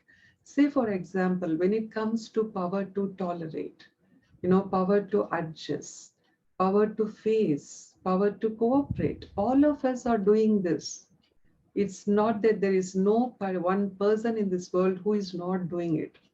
Everyone, men and women, everyone is using these powers. But are we using these powers from a being of a powerful state? That means what it means is when I tolerate, do I feel powerful? Or we become weak whilst tolerating? Right now, actually, in the name of tolerating, all take sorrow. That means I'm not doing it from a powerful state, because power means I have something for myself and I also have more than what I need, so I share with others. That is power, tolerance. So when I tolerate something, I should become powerful after doing that. Then I can say it is power of tolerance. So that is what we are going to learn from here, from the 8 powers, that how to understand these powers in the spiritual context and how I can turn that into techniques which really works for me to overcome my situations. And these powers is not just to finish our weaknesses and finish our problems, but more than that, after I use it, I accumulate these powers. I am able to share that with others, where I help others to overcome their situations. So that is where these powers become eternal qualities also. So these 8 powers is always connected with the 7 eternal qualities of the Shakti. Because these 7 qualities are also the innate qualities of the Shakti. How the powers are innate, in the same way the qualities are also innate qualities of the Shakti. Knowledge, that means knowledge of truth, knowledge of this truth. We understand first the knowledge of truth, and then to what extent I use this truth in my practical life, I turn that into wisdom. So knowledge, purity, peace, love, happiness, bliss, and these 8 powers, all these are innate qualities. So I'm going to be using this to arrive at my eternal phase. So Shakti uses powers to arrive at the eternal phase, the true self. Say, for example, to tolerate, we feel it is so difficult, to tolerate. But then the mother who has so much love for the child, there is no vocabulary of, tolerance at all in her, the word tolerance in her vocabulary. She loves her child so much. She has no complaints about her child, nothing. But out of love, even so-called some bad habit or something, the mother is able to bring that transformation in the child because of love. So when this quality of love is there, then tolerance becomes easy. In the same way, each or 2 qualities or 3 qualities is connected to each powers. I don't want to go more into detail, like sometimes we want to know a lot more, but unless we start walking that path, even though I know more knowledge, it doesn't make sense. So I don't want to stuff too much of knowledge. You just start using these powers after understanding, and then you yourself reflect on your journey, how you were able to increase that power, what quality helped in. And for these 8 powers to really work in the right way, meditation is the only way.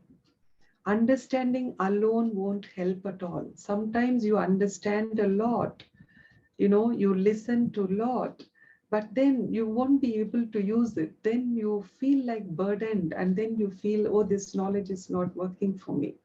But the real foundation is meditation, where I connect with my original self and with the powerhouse, the supreme, the divine. Then I draw these 7 qualities.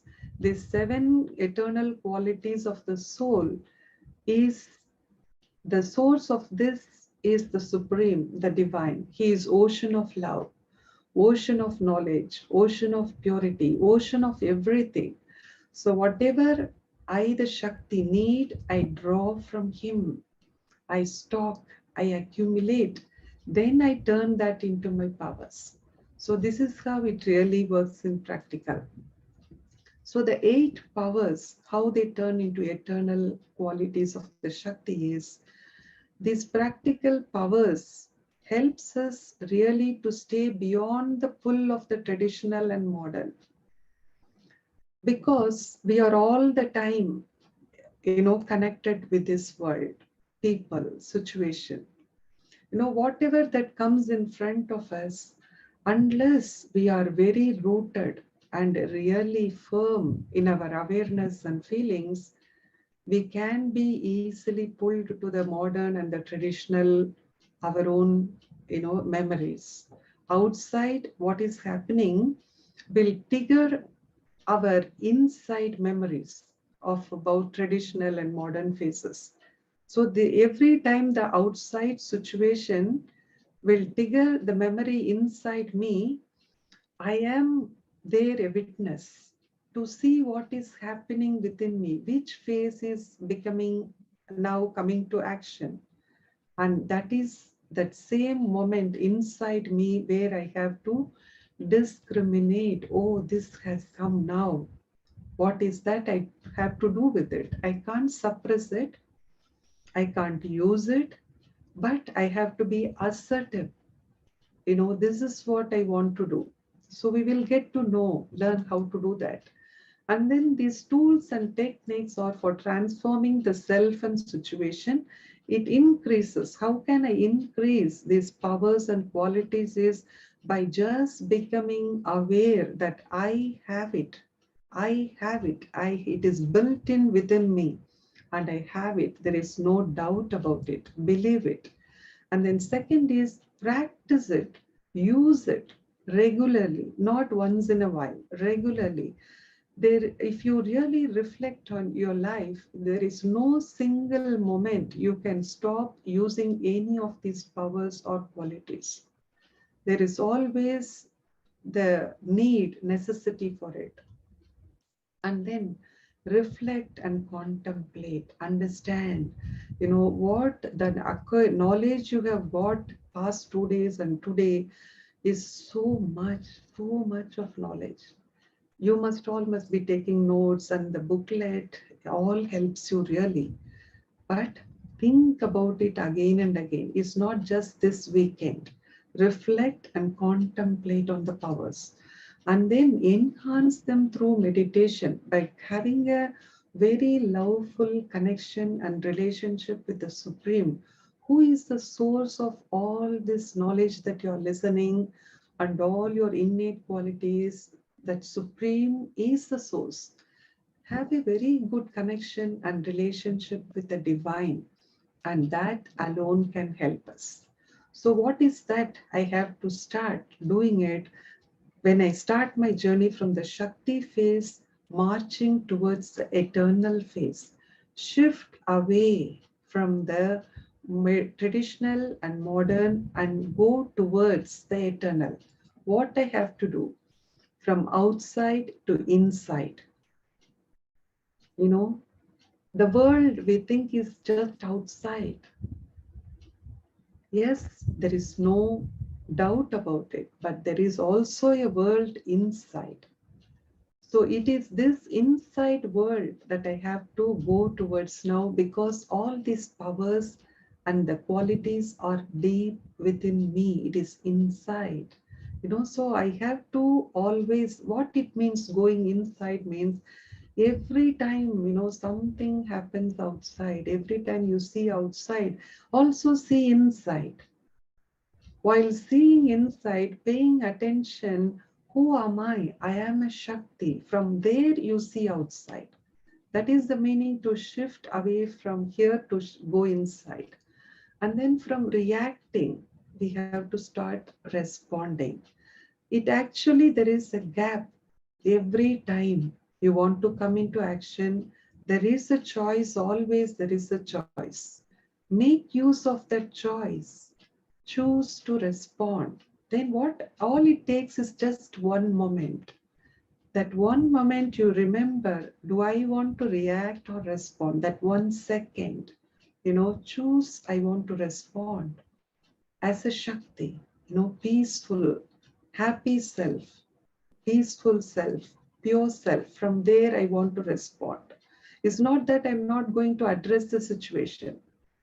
And then from emotional, I now have to become stable, powerful, strong. That is my strength. Emotional, being emotional is weak actually. It makes us weak, and also it makes other people weak. And then from victim consciousness, I have to become detached observer. Like Sister Shivani said, we always blame other people, blame situations, and then we take sorrow, and then we feel victim, right? No more that. That is my old style. I am now Shakti, and my new style is detached observer. It's a very, very powerful stage. And then from us and them to, we all are same. We all are children of the divine. We are all same. And then from being lost and stuck, now I'm so clear my aim. My aim is to reclaim my lost powers. And then from hopeless, I have to become one who has a purpose. And then from self-criticism, I become one who has belief in the self, the confident self. And from being blaming others are responsible, I take responsibility for myself. And from role conscious, I now become completely Shakti consciousness. Because every single role that we play needs the 8 powers, the 7 qualities. That is, without this, the role is so difficult. So I change my consciousness to Shakti consciousness. So the role of a Shakti is a leadership role. It's like how we saw the Indrani, of the PepsiCo. She had that leadership quality, and in that, she really understood the role of everyone. And it's beautiful if we become successful in each of the role we play. That's why any role Shakti plays is a leadership role. Leadership means one who feels responsible, they are a leader. It's not that there has to be thousands of people behind me, and this is the face of a Shakti today. And in this COVID period, Shakti has to do so many things. We can't afford to have helpers. We have to clean all by ourselves. We have to babysit. We have to exercise, take care of the body. We have to work. And some more, our passion is to cook delicious food for the family. So various roles and responsibilities. How Shakti is going to accomplish everything, there is a beauty. Shakti does not have just 2 arms. How many arms Shakti has? To shift from role conscious to Shakti consciousness, Shakti takes her real form. This many hands Shakti has, because to accomplish everything, she needs more hands. That means more powers. So each arm of a Shakti refers to the powers of the Shakti. Now, Shakti has so many arms. She's so special, right? I am that Shakti who is so special. And Shakti doesn't, ride at any ordinary vehicle because she's so special. She needs a special vehicle that is of lioness, that represents fearlessness. Even though there is so much for me to accomplish, my roles and responsibilities are growing, I emerge this virtue of fearlessness. I can do it. With just 2 arms, we were able to do so much. Now, with 8 arms, what is that Shakti can't accomplish? And I am that powerful Shakti. So, in this journey, when we move on, from Shakti to eternal phase, my journey of empowerment starts with conscious effort. Without effort, nothing is going to happen. I have to be very, very clear about it. Effort is required definitely. But what is that effort? Is to wake up. Wake up. And that is what I believe is happening to all of us now. Wake up. I'm waking up to my reality. I am Shakti. So wake up means what? Wake up. See, where mothers have a very good experience of waking up children, right? We try to wake them up and they wake up. But then the moment mother goes off thinking the child has woke up, he again goes back to sleep. That means he did not wake up yet. So to wake up means to be in the present. That is number one, effort. Second is after I wake up, I have to stay awake. So how am I going to stay awake? Is by being a detached observer. We will get to know that. And then the third thing is awareness. It is meditation. Awareness can only be improved through meditation. So wake up and to be in the present means I need not cry about my past. I need not cry about my baggage, having memories of traditional and modern phase. All is over. I have learned so much from that and it is really helping me.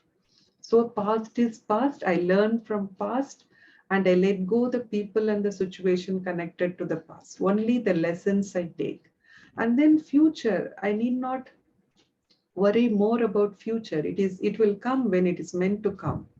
But let me be in the present. That means, being in the present means paying attention to your thoughts because these thoughts are the reality which will show us whether I'm living the past or the future.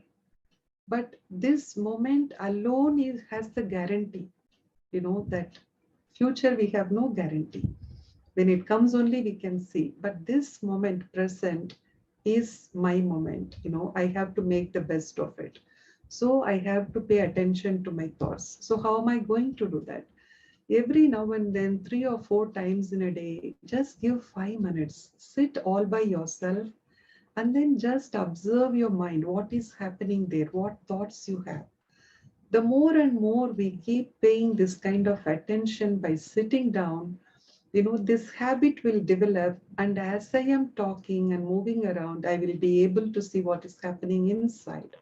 And when I spot the thoughts are about the past or about the future, then I change those thoughts.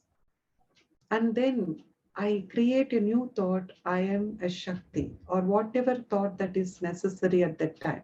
And I be in the present. This is to wake up. To wake up means in my thoughts, I always have to be in the present. And staying awake is again next important. After I wake up, I should not go to sleep. I should stay awake. So when I am holding only the present in my thoughts, how should I hold it? I should hold it in such a way that those thoughts, are not influencing me in a bad way. you know. For that, I need to have a detached observer stage. We will get to know more about that. And the third is the awareness, which I can improve through meditation. So meditation is the only thing that will really help us to change our thoughts, everything. Say, for example, even the 8 powers and the 7 qualities, we need to practice that in meditation first.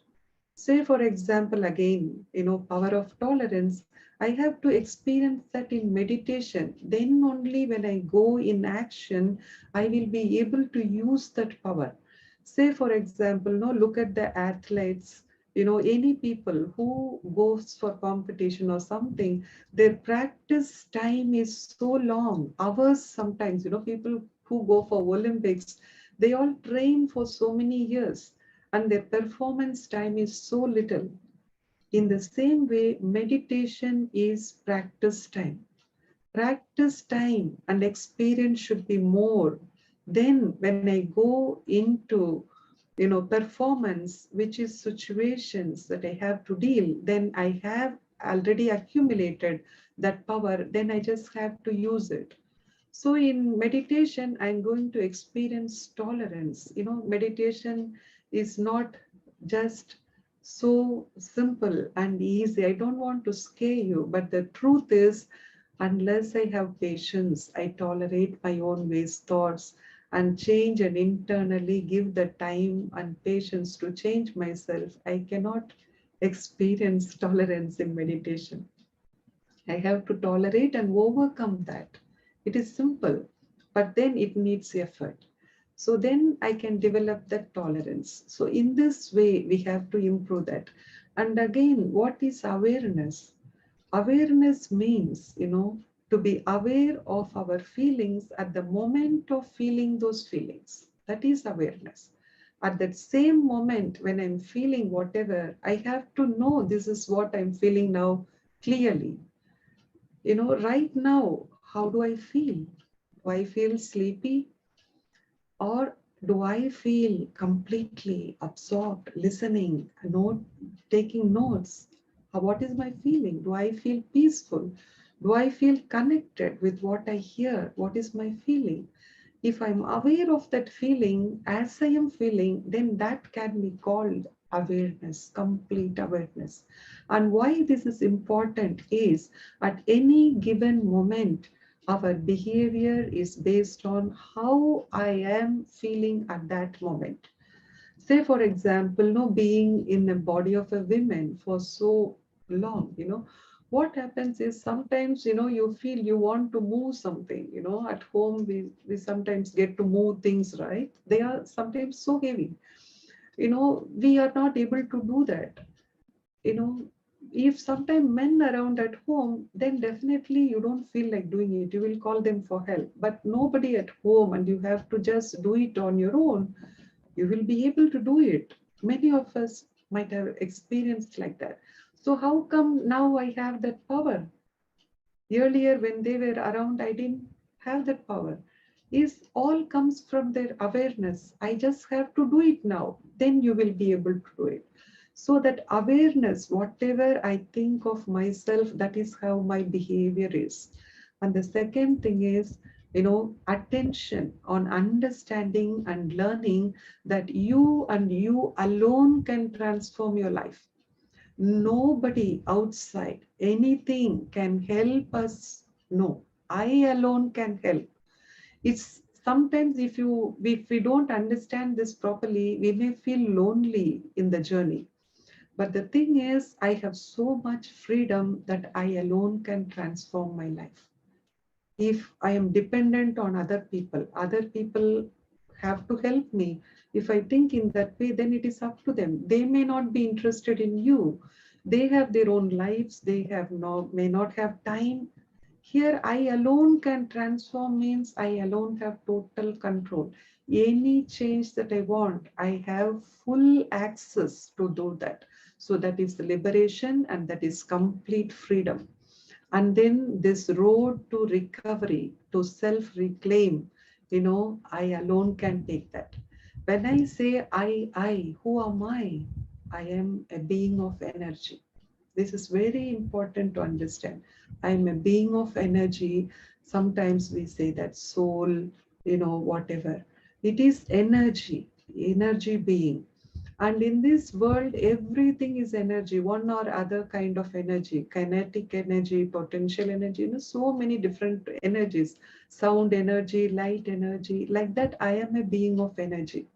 And every thought, feelings, emotions that I create is all energy. And this energy cannot be contained, it travels all the time. So every thought I feel every thoughts, every emotions I create, all are traveling. And whatever goes out of me comes back to me. I have to be very clear about it, and this detached observer is a very important stage. We have to understand this thing very well. And this is the key and seat of a Shakti, this detached observer. How when we fly in the helicopter, we can see everything clearly. We are up above, beyond the ground. So we are able to see from there. And this is the key. And this is a very, very important technique. See, when we master this one technique, our foundation becomes completely firm.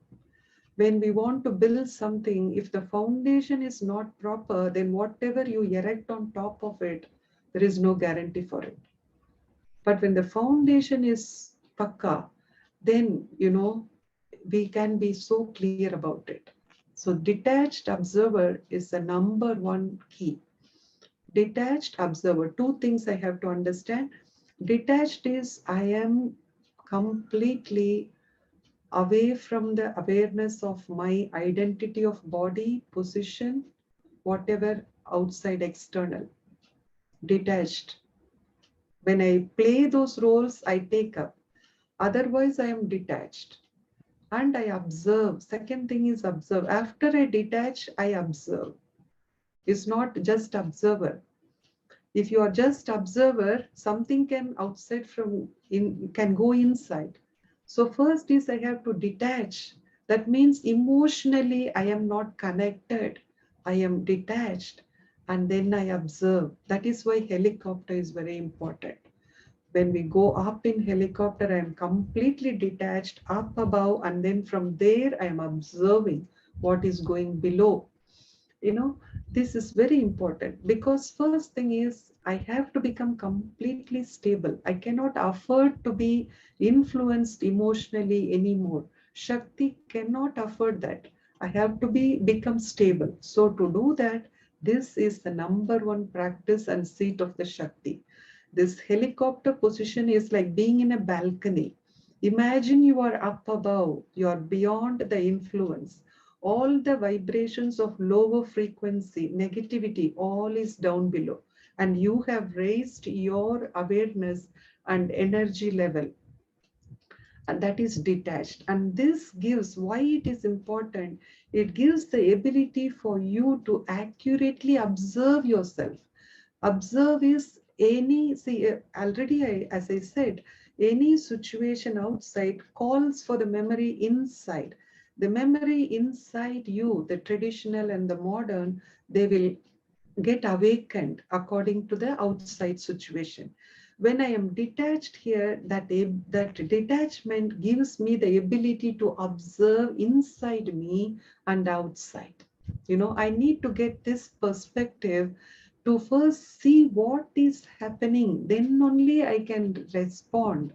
If I don't see this, I will use my old fashion of reacting.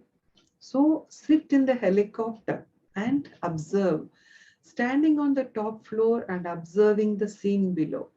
This will help to recognize the conflicting energies and to see where you are. I am a witness and I am completely emotionally detached. It's a very powerful state.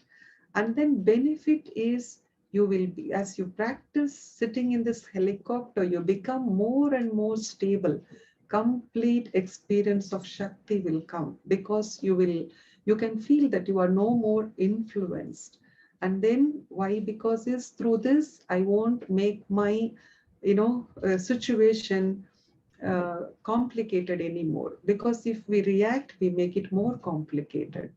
So to experience that, now we will have a small 2-3 minutes meditation, and then followed by that, we can listen to Carolyn Watt's commentary herself, So now I take my position of sitting on the seat of the Shakti.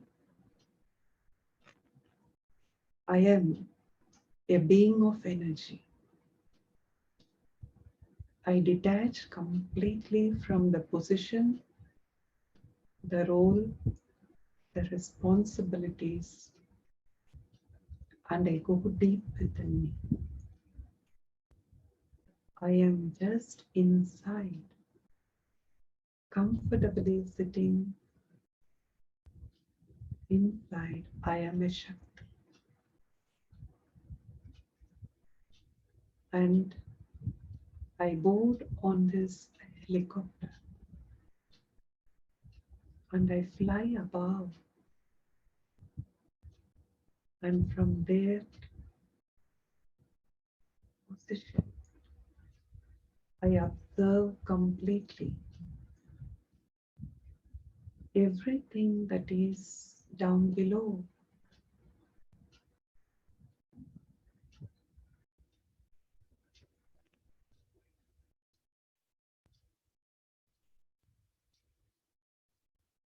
And I get my clear perspective. I am a detached observer. While sitting in this seat, now I listen to this commentary and I follow it completely. Tech team, I request for the commentary as video as well.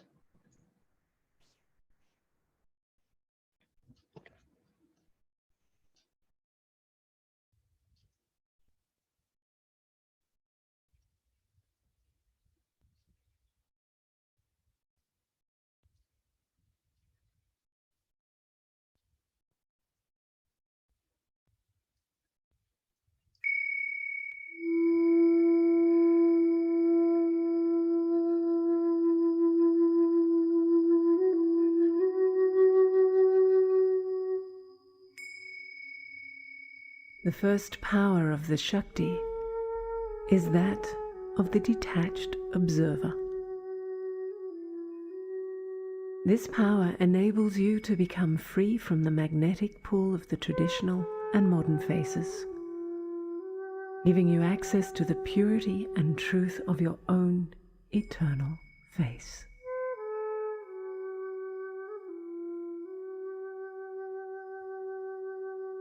In practicing the stage of the detached observer, the first step is to allow the body to relax.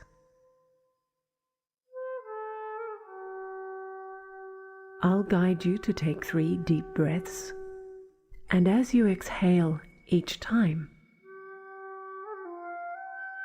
exhale fully.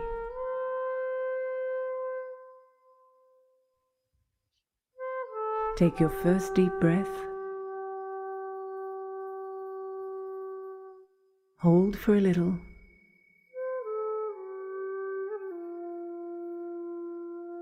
breathe out. As you do, relax your shoulders, letting them drop completely.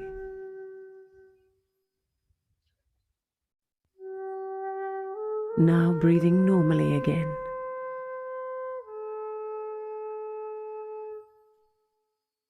A second deep breath.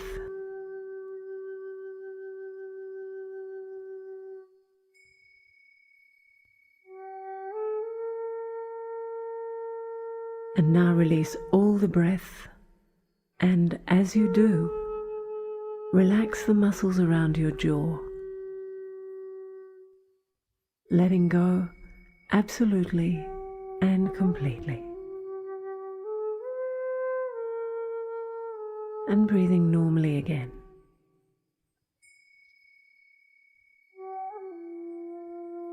And taking a final deep breath.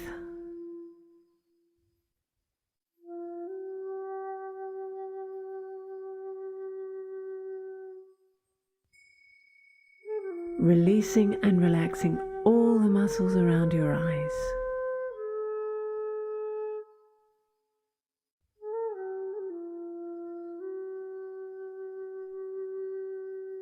And breathing normally again. Now, as you breathe, using your mind, scan your entire body and see if there are any places that are still holding tension. If you find any, simply let go. Just relax.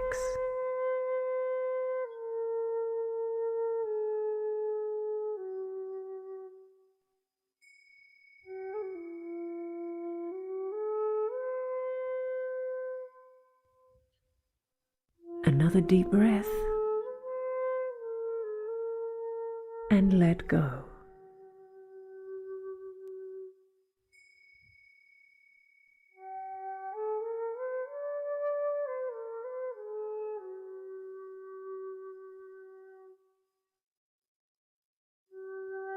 In this state of relaxation, the second step is to become aware of the external surroundings. The support of the chair, the floor underneath you, my voice and the music.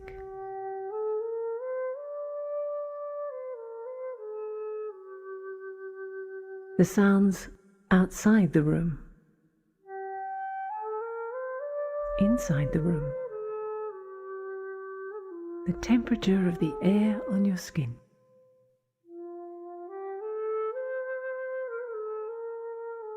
The third step is to become aware of our inner environment. Ask yourself, what am I thinking?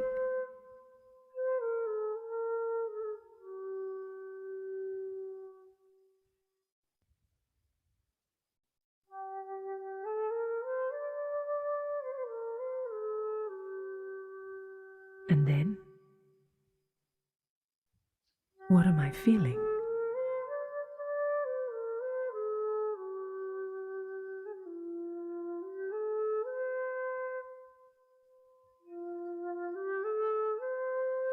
So knowing what you're thinking and feeling, the fourth step is simply to accept.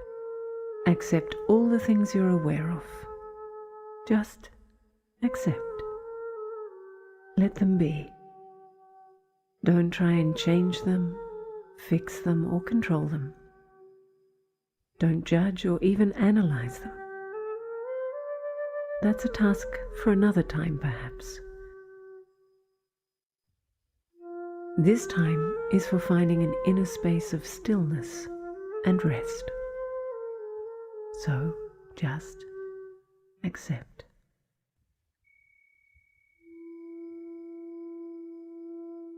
If I accept my thoughts and my feelings, then the question becomes, who am I?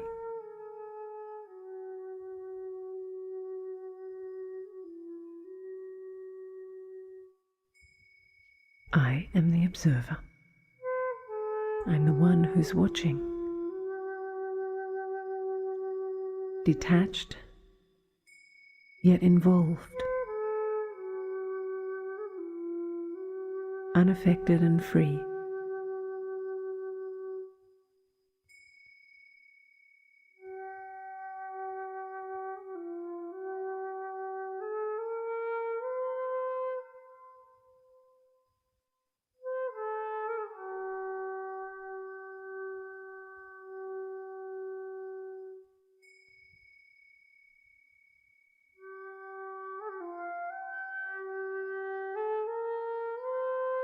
while the world goes on outside my body, even inside my psyche and my personality.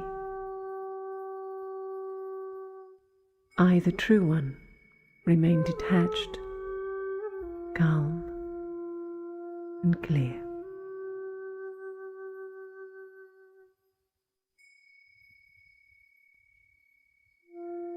I am the witness, eternal. Experiencing this observer stage,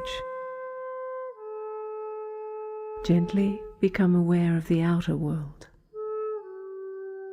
the chair supporting you, the sounds, and when you're ready, simply open your eyes and see how long you can maintain the observer stage as you move into action.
Om Shanti, all of you.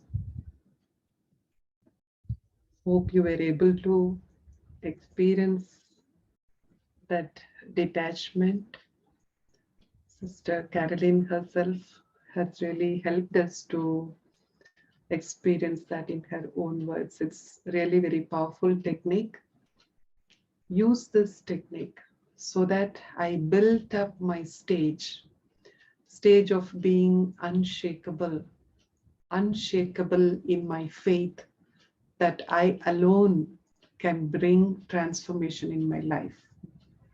That kind of conviction, because that stability plays a great part.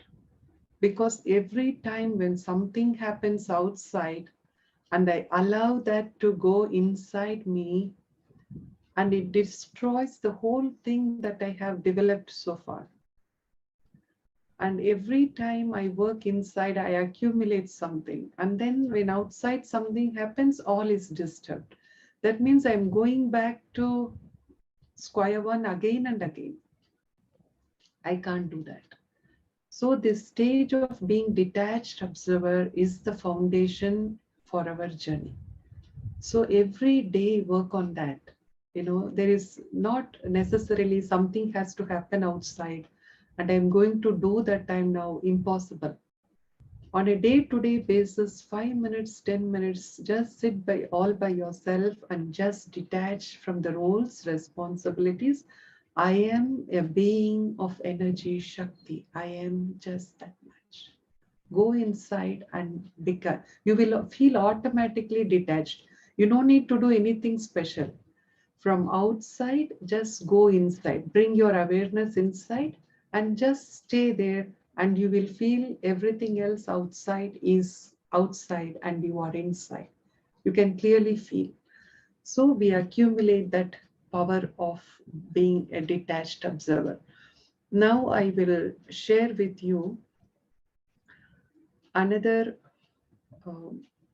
details about the Shaktis itself.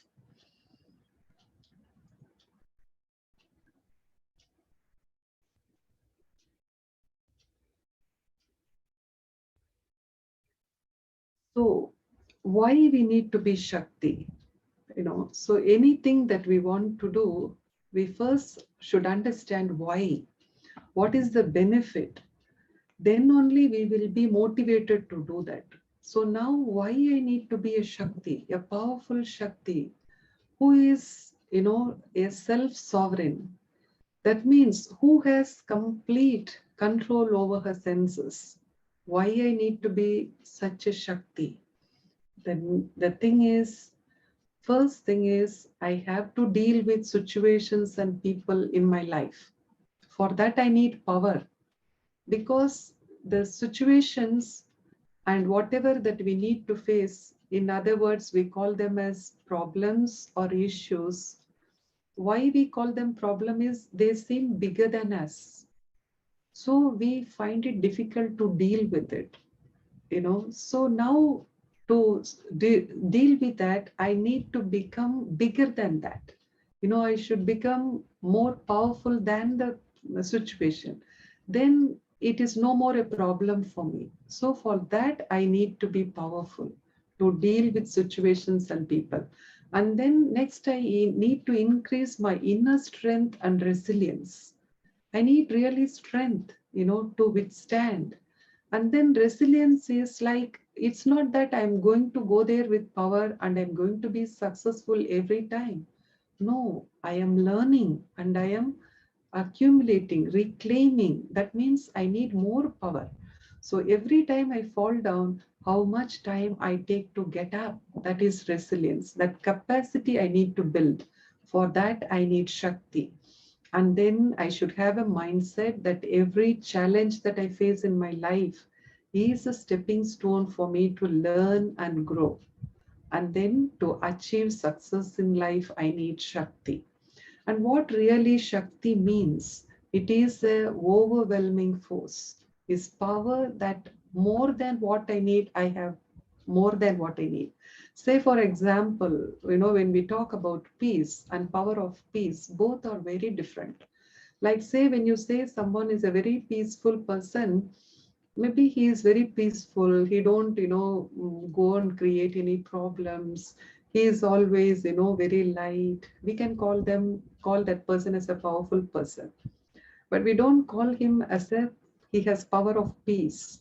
That means if someone angry will come to you, first thing is you don't get disturbed. You are a peaceful person. But the person who came to you with so much anger can return with peace, transforming. You know, he came to quarrel with you, but you seemed unmoved. And so he has noticed the peace in you. The moment he notices, he's taking in the peace. And so he cannot quarrel anymore. He goes back becoming peaceful. That means the peace that you have now is not ordinary peace, is power of peace. That means more than you required, you had something more than that which you can donate to the other person, share with the other person. That is power. So power again can be determination. It is a willpower. This power cannot be hidden. It is the basis of charisma and it is the magnetic attraction which pulls people towards you. And then this power makes impossible possible. And power that we are referring here doesn't, mean about anything about money or position or anything physical. It is the strength, inner strength to control yourself, not others. Self-control and control over your emotions. And this power really gives us the wisdom not to react to others' behaviors, but to think deeply and respond by taking that responsibility. Always focusing on the win-win outcome of the self and others. This is really, really important. Always focusing on a win-win outcome. And what is the source of this Shakti? Powers. There are only two sources. One is all the powers within. The 8 powers and the qualities are all the powers within, and the power from the Supreme and Divine. That's why we keep repeating that our connection and relationship with the Supreme is what is going to make it possible. Without Supreme connection, the powers in the self, the 8 powers, whatever, that is what we have been using in the traditional and modern phase where we had no connection with the Supreme. But now with the real understanding and proper knowledge, when we make this connection and relationship a living one, then these powers is so easy for us.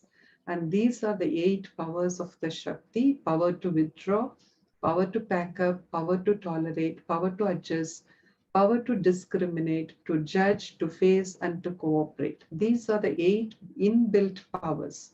We have these powers, and now in your booklet, in page number 25, you will see a column there. Now we will do the stock take of these powers. So if you have a printed copy, you can go there. Otherwise, you can just put number 1 to 8 in your paper, and then you can just give a number starting from 1 to 5 in the scale. 1 represents the lower number and 5 is the highest. There is no 0. Why? Because we have these powers, it cannot be 0. It can be low as 1 and high as 5. So in which power you think you are good at, give a number to yourself accordingly. We will give 1 minute time here for you to do that exercise. And as I go explaining each power in the next column, you can again adjust that number. Say, for example, if you have given 3 for power to withdraw, then after you listen to the explanation, if your understanding is different from the knowledge shared here, then accordingly you can in the next column give a higher number or a lower number.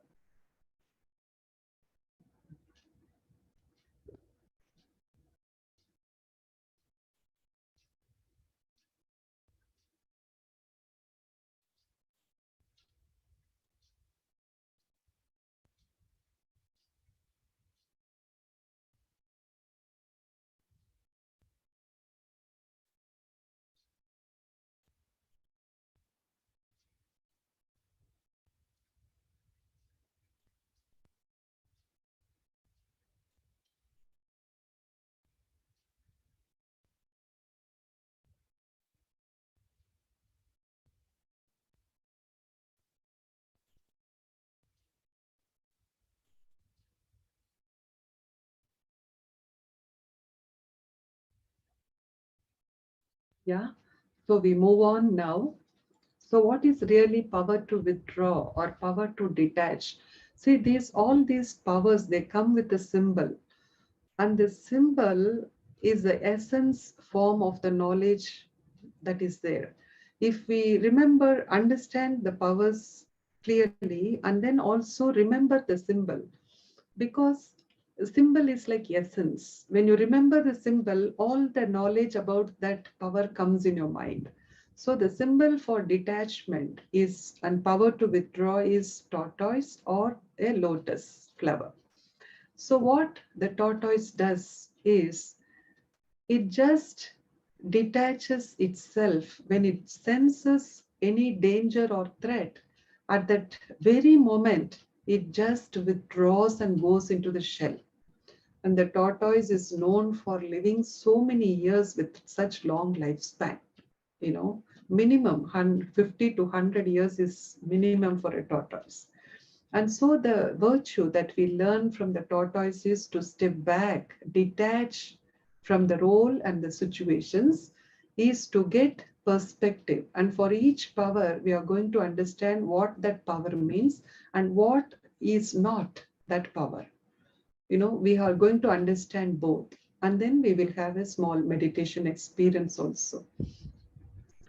And then the tortoise, what it does is it detaches itself when it senses the danger at the very moment to remain safe. Because if we remain entangled in the situation, if we do not know how to detach, then we cannot save ourselves. We will react, instead of responding. So I detach, I step back from the role, and then I go into the role after getting the perspective. So to do this, where should I start? What should I do? So that is where awareness comes in. When I have any awareness that I have in any moment, that is how my behavior is. So the awareness to detach is I am an actor playing the role is the right awareness. See, from morning until night, we have so many roles to play. See, when we women wake up early in the morning, we are all by ourselves, everyone else is sleeping. So that is my role at that time. I'm just being myself. That time is for myself, you know. And then slowly as time goes on, various roles comes in. When the children will start waking up, I become a mother. When the husband also wakes up, then I become a wife. Then when my in-laws come in, I become the daughter-in-law. So whole day, so many roles wake up and come to us for play. So at any given moment, I have to understand I am a role actor who is playing different roles. When I will have this awareness and practice, then what happens, whatever happens in one role, I will not bring that into another role. Sometimes, there is something is happening between the husband and wife, then that will impact the children. Why? Because this I am not detached from the role. Every role, go in, do your part, come out. Go in, do your part, come out. This is detachment, practical detachment. And this awareness is I am an actor playing the role. The practice is the shell of the tortoise is the protection. The tortoise goes inside the shell. So this consciousness of Shakti is my shell. I don't have a physical shell like tortoise, but in my consciousness, I the soul, I the Shakti, I have this shell, Shakti consciousness. This emotional detachment makes us powerful. I need not take sorrow from anything. Why? Because it is important. If I take sorrow, I can only give sorrow. That is not going to help the situation or in people. So emotional detachment is very essential. And how I can do this is silence is very, very essential. So we need to create some time every day before everyone else wakes up at home. The responsible Shakti wakes up early, 5 minutes, 10 minutes, slowly, half an hour, wakes up early and prepares, gives herself this silence and detachment and sit in that helicopter and just see the whole thing. And then again, go get your perspective about yourself, about the situation, then come in for action from a very powerful state. And then what is power to withdraw is first is I have to detach and then withdraw from the senses. Whenever I wish, I become a point, a Shakti. That means, say for example, like earlier as I said, to give sorrow is easy. That means if I don't talk words of pain, words that I will regret later, then I'm saving myself. I'm not giving sorrow. So what we can do, we can take some kind of fasting for the awareness. Like, you can take like morning until 8 or 9 o'clock, everybody else is getting ready for the day. It is a most, day, like everyone is occupied preparing themselves. So many things happen in that few hours, 2 to 3 hours in the morning. So in that time, go for a fasting. Tell yourself, if at all I will talk, I will talk only sweet words. If I can't talk sweetly, then I won't talk. That kind of fasting for yourself. Then I withdraw, I won't open my mouth. I withdraw from my senses, I save myself. And then withdraw the energy, my thoughts, feeling, emotions from the situation, not to be influenced by what other people say, feel, everything. I have to just stay in my Shakti shell consciousness. Step back in your mind. That means observe what when we see something outside, see internally what is happening in your mind without judging. No, don't label it right, wrong. Just only observe, detached observer. And then detach completely and leave others and situation from your mind. It's not, I can't walk out of my family or my workplace. From your mind, just leave everyone alone. and then untouched by the vibrations. We are so sensitive because these emotions are so subtle. Before you realize, you are already influenced. That's why morning meditation is very important. Morning I meditate, I have a beautiful experience, beautiful peaceful state of mind. Then I go and do my responsibilities, to make the matter compact and not to leave things scattered. I need detachment from old patterns. As I said, every situation outside calls for the traditional and modern face to become alive again.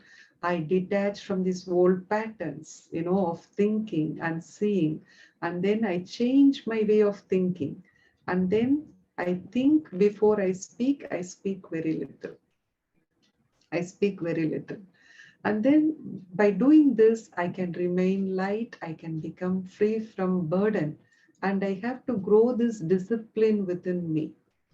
And then to the extent that I am detached, to that extent I can become unconditional because I am not judging anybody. My love is not, very limited. In that way, I can have love and respect for everyone. And then power to withdraw, again, another symbol is the lotus. Like yesterday, Sister Rosa helped us to understand how it raises above, even though the atmosphere is like that. Now, what is not power to withdraw is I'm not detaching, I'm afraid. No, I'm detaching to get my perspective. And I am not detaching, disliking people, situation, or problems. No, I am not running away from the roles and responsibilities. And it is not, I don't care what happens. That is not detachment. And then it's not I shut down, I withhold my energy or my cut off my contribution. All that is not detachment. Okay. And then the meditation part, because to do this in the practical situation, I need to practice withdrawing in meditation. See, when we do meditation, we choose the right place, and we let go what is outside and we go inside. This is detachment, right? So in meditation, I practice detachment, and then I get experience of peace, love, and happiness. And then I go to perform, I use that experience in my practical. So every day practice meditation for 15 minutes in the morning is very helpful, and I have to do that. So in meditation, mentally I am detached from the surroundings, people, everything, and I'm connecting to the supreme, the ocean, powerhouse. And then when this power to detach in meditation increases, then actually I'm becoming more and more spiritual, you know. And then what happens in the daytime, it becomes so easy for me to detach from role consciousness, body consciousness. I can just become Shakti consciousness anytime I want because I have the experience early in the morning. And every 1 hour or like few times in a day, whenever you choose, just detach for 1 minute, go inside, come out, go inside, come out. Then it becomes like a very natural practice, detachment. And then the more we practice and become more powerful, then less is the influence from people from outside. Then I become more stable. And now we experience for 1 minute how to really detach, withdraw. I, a being of light, sit comfortably and I detach completely from the outside. I am not the roles that I play. I am just a being Shakti. I withdraw my energy from my sense organs. My eyes are open, but I'm not seeing anything outside. I'm seeing inside.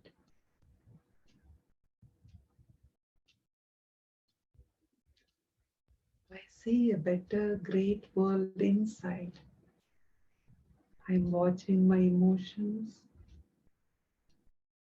I'm becoming more aware of myself. I am not judgmental towards myself or towards others. I am just observing. I'm completely inside. I feel peaceful.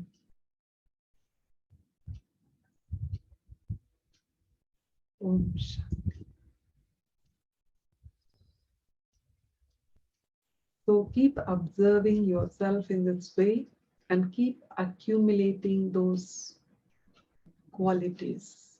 So next power is power to pack up, power to let go. This power is also very valuable. Like in the symbol, we see all the luggages. So when we are asked to pack, our luggage, we are just given some time, 1 hour, 2 hours, just pack, we have to go. Sometimes this kind of situations comes in life. So how then it becomes so easy for us to decide, what is that I want to pack up. Only very valuable, necessary and useful things we can afford to pack, because we always have a limitations when we physically travel also. No, you can't carry everything.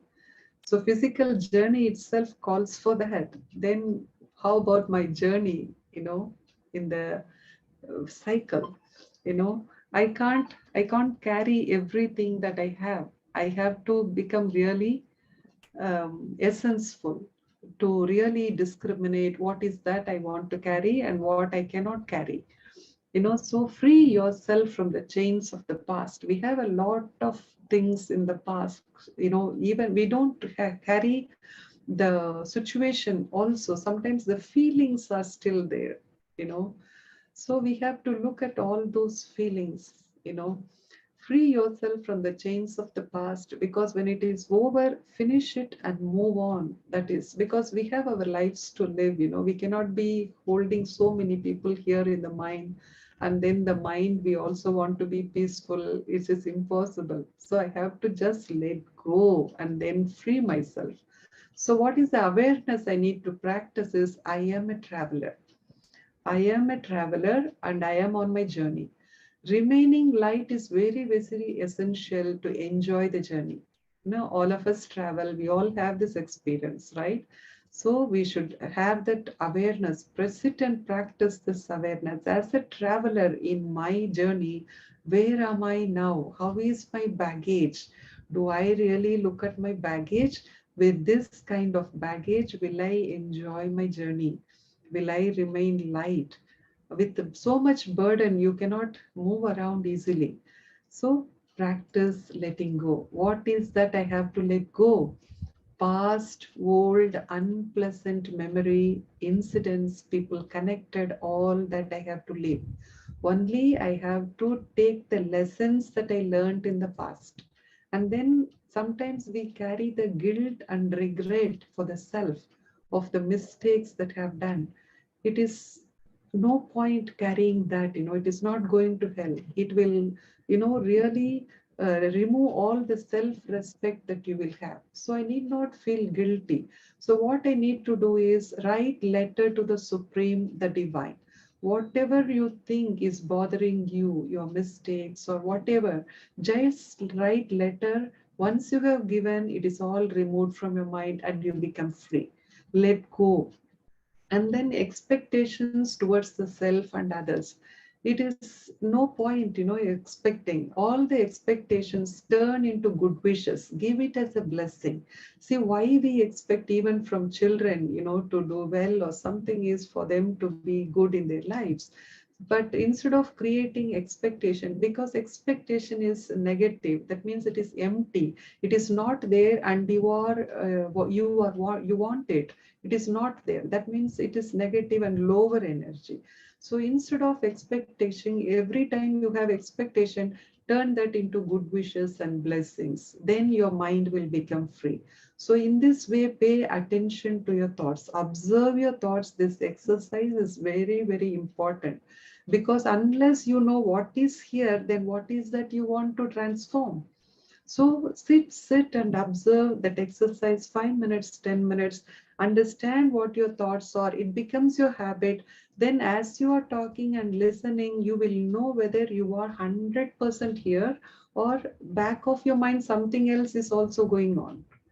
Then you can transform, because if you don't transform these thoughts, those thoughts will turn into your feelings, and that feelings will become your memory again.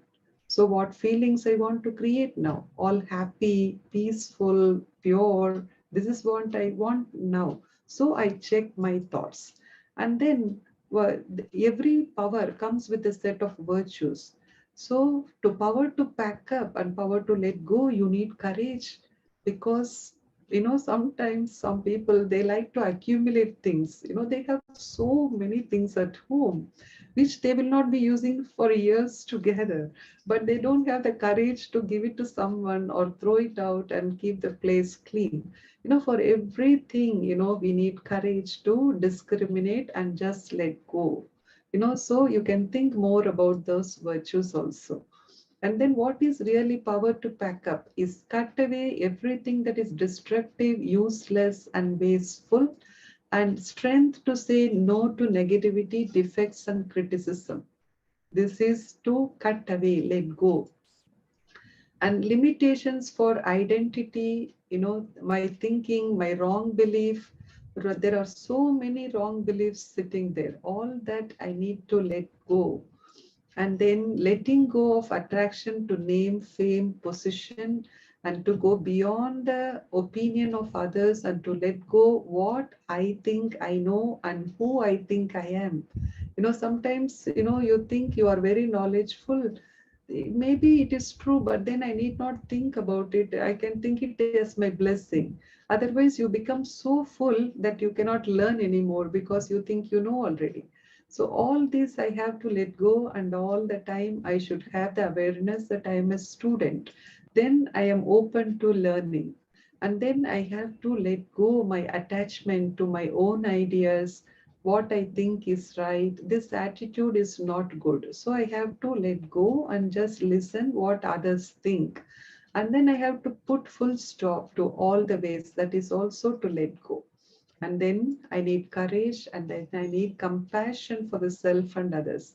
See, sometimes people make mistakes. We make mistakes. We can't let go. We don't want to let go. We keep thinking that, and then guilt develops. So, not to do that, I need to have compassion and mercy. And then power to be free and hold nothing in my heart. Then I can be happy. All the old is forgotten, and I embrace newness. So what is not power to let go is my attachment to own ideas, that people should behave with me like this. This is also something we have created in our mind. And we expect this from people, and they have something else in their mind. And it is so difficult, to match this. So I have to let go. I have to let go and just be free and see what is happening and just be an observer. And then denial, and then to accept reality. If I can't accept reality, that is also not power to let go. And then suppression is not that I want to let go, I'm putting everything inside, suppressing, and I keep telling, oh, I have let go. No. So all this is not power to pack up. And here we have to importantly know is, like, many people know whatever others speak and others behavior, they affect a lot. So that we have to have a clear understanding. What other person does or speaks is not about you, it is about them. They are seeing something through their habits, their way of thinking, and their perception, and it is not about you. So what others say about you, it doesn't matter. You look at yourself, you be clear about yourself. You need not get affected by what others say. That also I have to take into consideration. Actually, here we have a song, but tech team, I request not to play this song as we are running out of time. So here in this meditation, we see a boat there. And what we are going to do is we are going to put all that we don't want to carry on in our journey further. Whatever the past about others, past or any guilt that I carry about myself, everything that is useless for a Shakti, all that I am putting in that boat, and that boat is moving away from me. And I am detaching completely from that. I, a being of light, take a second to go within, and I am just inside. And I am letting go all the useless, unwanted emotions, emotions that deplete my energy. Everything is in the boat, and the boat is going very, very, very far away from me. I am completely detached. The first power, when I invoke and be that power of detachment, then it is easy for me to let go because I am detached. I am not attached to the world. I let go. I let go. The moment I let go, I become free. I become light. My mind is free. I become happy. Happiness is the quality that is required to let go. I am a happy being. Okay. In this way, make meditation very short, 1 minute, 2 minutes, 3 minutes meditation, and make it a quick one. Just change your thoughts, and that is meditation. And the more you do, the feelings will follow that. And third is the power to tolerate. Here in this picture, we see, the mango tree, the boy gets the mango by just throwing the stones. And the tree doesn't take any pain. And this is a symbol used for tolerance, and some of us can think, is it possible humanly, but it is possible, you know. So to understand the power to tolerate is go beyond reacting, raise above the situation, because our position is always detached observer. The moment you stay down below, you are influenced. Just take your awareness. Who am I? I am a Shakti. Stay in that awareness high up above, and that is high vibrations, that is to raise above. And then use the wisdom to see the things below. Use wisdom. Don't think in an ordinary way. Use the wisdom, knowledge of truth. The tree is full and it continues to give, brings benefit. This is the natural nature of everything in nature. To do that, remain strong and happy, then you will not take any pain or sorrow, and not affected to react to anything, that is to tolerate. And how I will do this is by sitting in the seat of awareness that I am a creator. I am who is responsible for my drama in this unlimited drama stage. All of us know this world is a drama stage, and all of us are actors playing our roles in this drama. And this question of why me cannot come, because I am the creator of my drama, so I am responsible. That gives me the freedom of free will, that I want whatever changes I want to bring, I can bring. The practice is again detached observer. I am not influenced. I am a Shakti self. Then what happens? The real example we see in our own lives is the tolerance. Is the example is the mother. The mother so naturally does it. She doesn't use the word, tolerance when it comes to a child. It is so natural. Why? Because the mother never thinks the child is bad or wrong. Only when I think that is wrong or bad, then, I can't accept it, then, it becomes very difficult for me to tolerate.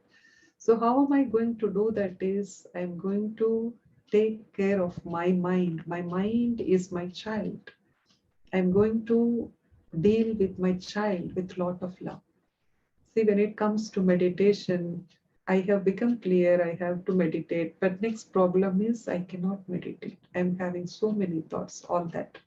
So make your mind your child, understand your mind. Anything that we want to handle, we have to understand it. So mind is, I have to understand my mind. That means mind is something that creates thought all the time. But it is necessary, no? We need thoughts. Without thoughts, how we can do something? But those thoughts should be good thoughts, perfect thoughts, positive thoughts, powerful thoughts. So I sit, observe the thoughts, then those thoughts are not right, I change. That is how I handle my mind. So I'm going to do that with love. Then what happens is I am my mother to my own mind. Then it becomes very easy for me, then the mind will start to cooperate with me. And then I keep that mind clean. I take care, how I take care of the child and feed the child with the right food. In the same way, I keep my mind clean. That means I don't encourage waste thoughts, negative thoughts. Any thoughts will come like that according to the situation. I have to replace those thoughts. It is just that simple. But I have to be, continue to do that work. It is an effort. So when I do that, I'm cleaning, keeping my mind clean, and then I have to feed right thoughts like food, how I feed the child the right food. I have to give the right food for my mind. That means this wisdom that you are listening, all of you must be taking notes, whatever you write down, always go through that in the morning, and then revise that points again and again. That will help you to acquire more knowledge also, and it comes with a set of virtues. And then tolerance is, you have to first tolerate your own inadequacies. Like example, like mind, the moment you sit, you won't be able to just meditate like that. Not only you, for any people, like who are meditating for years together, unless this detached observer, that stable stage is built on a daily basis, it is not easy. So I have to tolerate that inadequacies, and still I have to work on myself. That is power to tolerate. See, when I do that in my mind, actually I am accumulating that power of tolerance. Then I will be able to use. It's not that I straight away go and tolerate some people, most difficult situations. No, everything starts in the self during meditation, in meditation. So when I sit in meditation, I can see my thoughts. Then I am, with patience, I am changing those thoughts. That is tolerance. And then this is the power to handle whatever anyone gives out, because you do not know, like, some person today, they are in good mood, they are in good stage, but another day it may be opposite. You cannot, rely on anything. So depending on their mood and their situation, their circumstances, they may throw some out, but what do I do with it? There comes power of tolerance, and then power to see beyond behavior, beyond, and recognize the motive that derives that behavior. When someone, most of, if we are not in our powerful stage, that is stage of detachment, whatever anyone throws at you, you catch that and you just throw that back on, reciprocate their behavior. But Shakti cannot afford to do it. Shakti's standards are now very high. She cannot go for ordinary reacting anymore. I am that Shakti. So I choose my response now. And that is where power to tolerance comes. So whatever comes from outside, when you are detached, your stage is already there. This detachment, stability is permanent. You can just observe their behavior. You can go beyond their behavior, recognize why, where this behavior is coming for, what do they need, just be able to give that. And then that is resolved, because this situation that comes in front of you is calling for your contribution. What is that you want to give? You want to give negative and go back, walk back the modern and traditional, or do you want to go towards your eternal? that there comes power to tolerate, and it is insight to respond to the deeper need than just reacting, is to be compassion. And there is so much more. As you start practicing, you will understand more than knowing more now, because it comes from your experience. And then power to, what is not power to tolerate is, in the name of tolerating, I am not taking pain.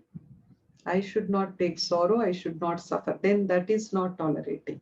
That is how we have been doing in the last two phases. I cannot repeat that I am Shakti now. I can only give peace. I can only be peaceful.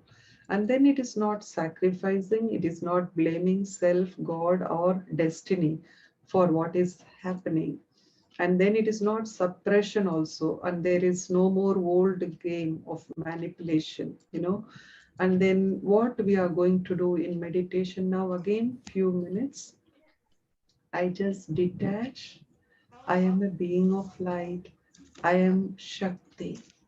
From outside, I am going inside, and my awareness is I am Master Creator. I am responsible for my drama. I have complete control over my drama. I am Shakti. I have power to tolerate. I do not limit or set boundaries to this power to tolerance, saying I have tolerated so much. I do not limit myself. I have this power of tolerance with lot of love. I take care of my mind as a mother.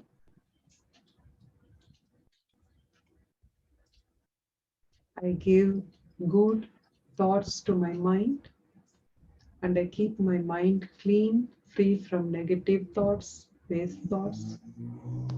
I very lovefully transform the thoughts in my mind, and I develop power to tolerate, and I share that with everyone. Next, we move on to power to accommodate.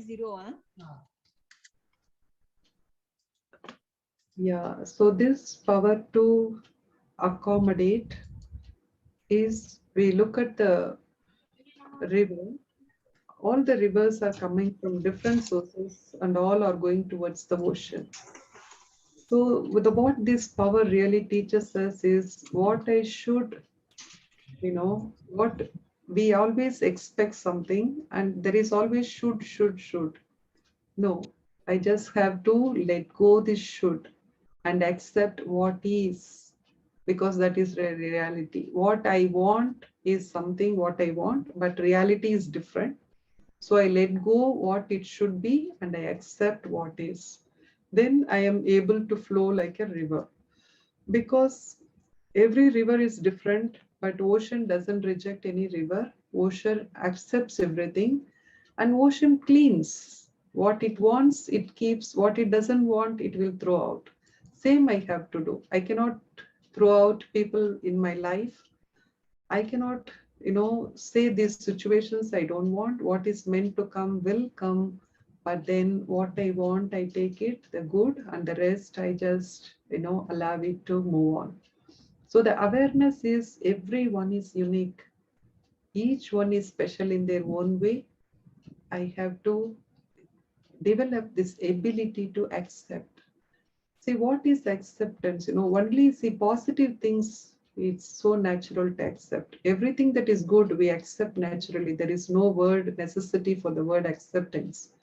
Only when we see something negative, which we think different and what we see different, those things are difficult to accept. So it's in a simple way, I turn all the negative into positive, then I can accept easily. So transform negative into positive, then acceptance is easy. I'm going to go a bit fast because we are running out of time. And this is in a simple way, that is power of acceptance. And what is not power to accept is, I am not accepting because I have no choice. No, I am accepting with complete knowledge what is happening in reality is what is meant to happen, and it is fine. So that I have a positive attitude, so that I'm open to see what I can do. And sometimes, to accept and let go is easier. So I'm not doing in a helpless way. With understanding, I am doing it.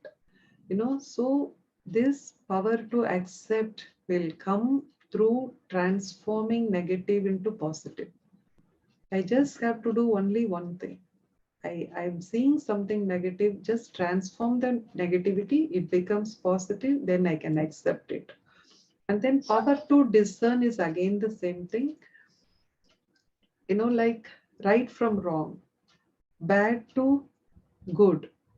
I should be able to discern. And this comes only through my right knowledge, right understanding. So I need correct knowledge to understand.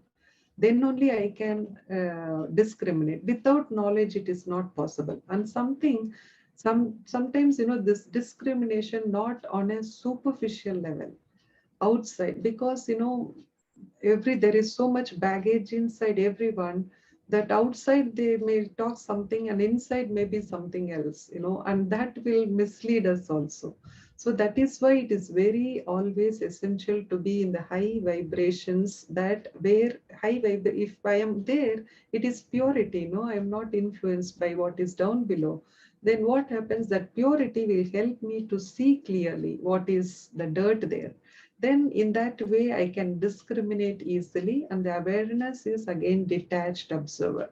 So that I know what is illusion, what is reality, what is bad, and this virtues of keeping my mind simple. If you think too much complicated, in your thoughts, if you can make small things also bigger, then there is so much thinking, then you cannot have clarity in your thinking. That's why being simple in thinking is very easy. And then the power to discriminate or discern is actually an art of consulting our own intuition and conscience. There lies the truth. Whenever there is impurity or negativity or not right one, the conscience bites.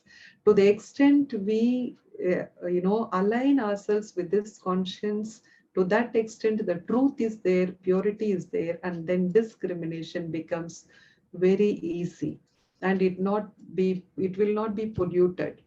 And what is not discrimination is not to denounce beliefs. Like, we are living in a multiracial place all the time now. The whole world is there. We have to be accommodating everyone's beliefs.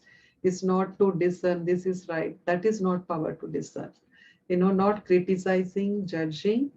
And again, meditation helps, because when we sit in meditation, we are observing our thoughts. What the thoughts are not appropriate, we are discriminating and removing and creating thoughts of truth. So in meditation, I develop this.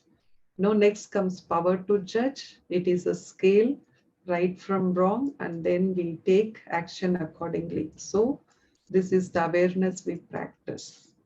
Okay. Power to judge again depends on power to discriminate. Choices and commitment. After discriminating, I make a choice and I stay committed to put that into practice. So these two powers are the powers of the intellect, and that cannot be separated. Discriminate before you decide and judge. It is not otherwise. No, first you judge and then first discriminate right from wrong, then decide the right course of action and go ahead with it. And it is not, I am forcing something to happen. It is not without thinking also I am deciding. First discriminate and then decide. It is not, power to discernment is different and decide is different. First discriminate and then decide. It is not for survival need. I decide, for recognition, approval, all this, belongs to the modern and the traditional phase.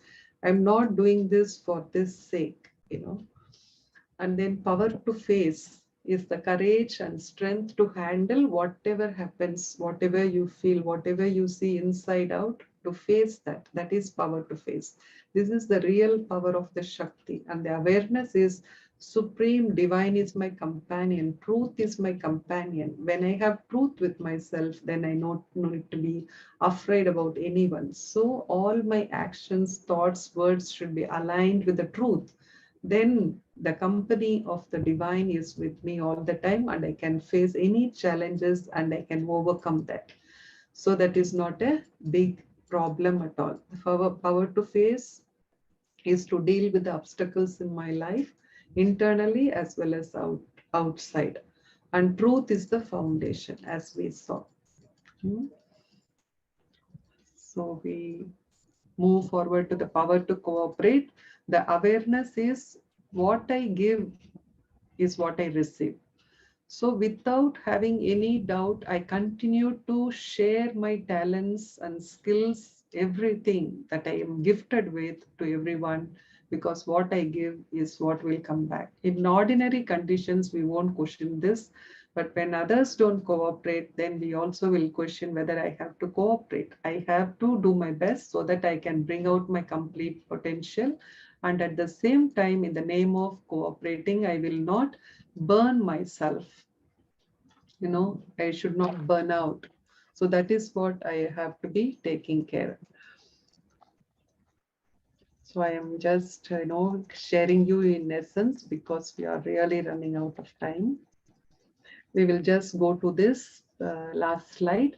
So this is the thing, when we arrive at the Shakti phase, we are like this, we are powerless, and we are without knowledge, we are in darkness. But this is my aim. This is the power with all the power inactive. That is what I want to become.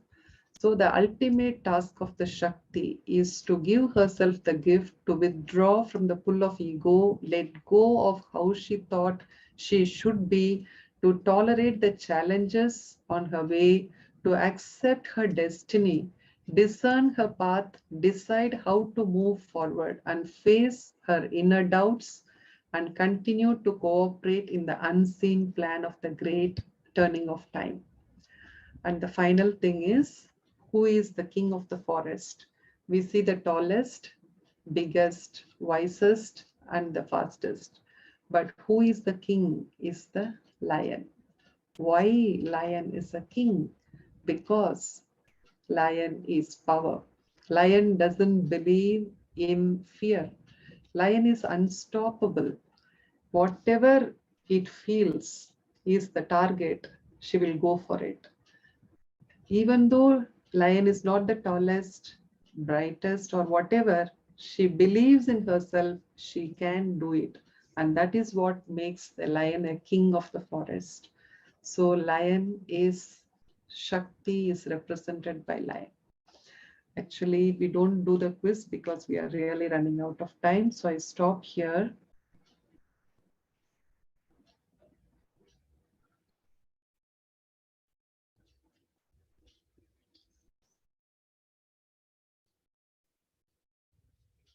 Yeah, Sister Michelle, I pass it to you. Sister Diana.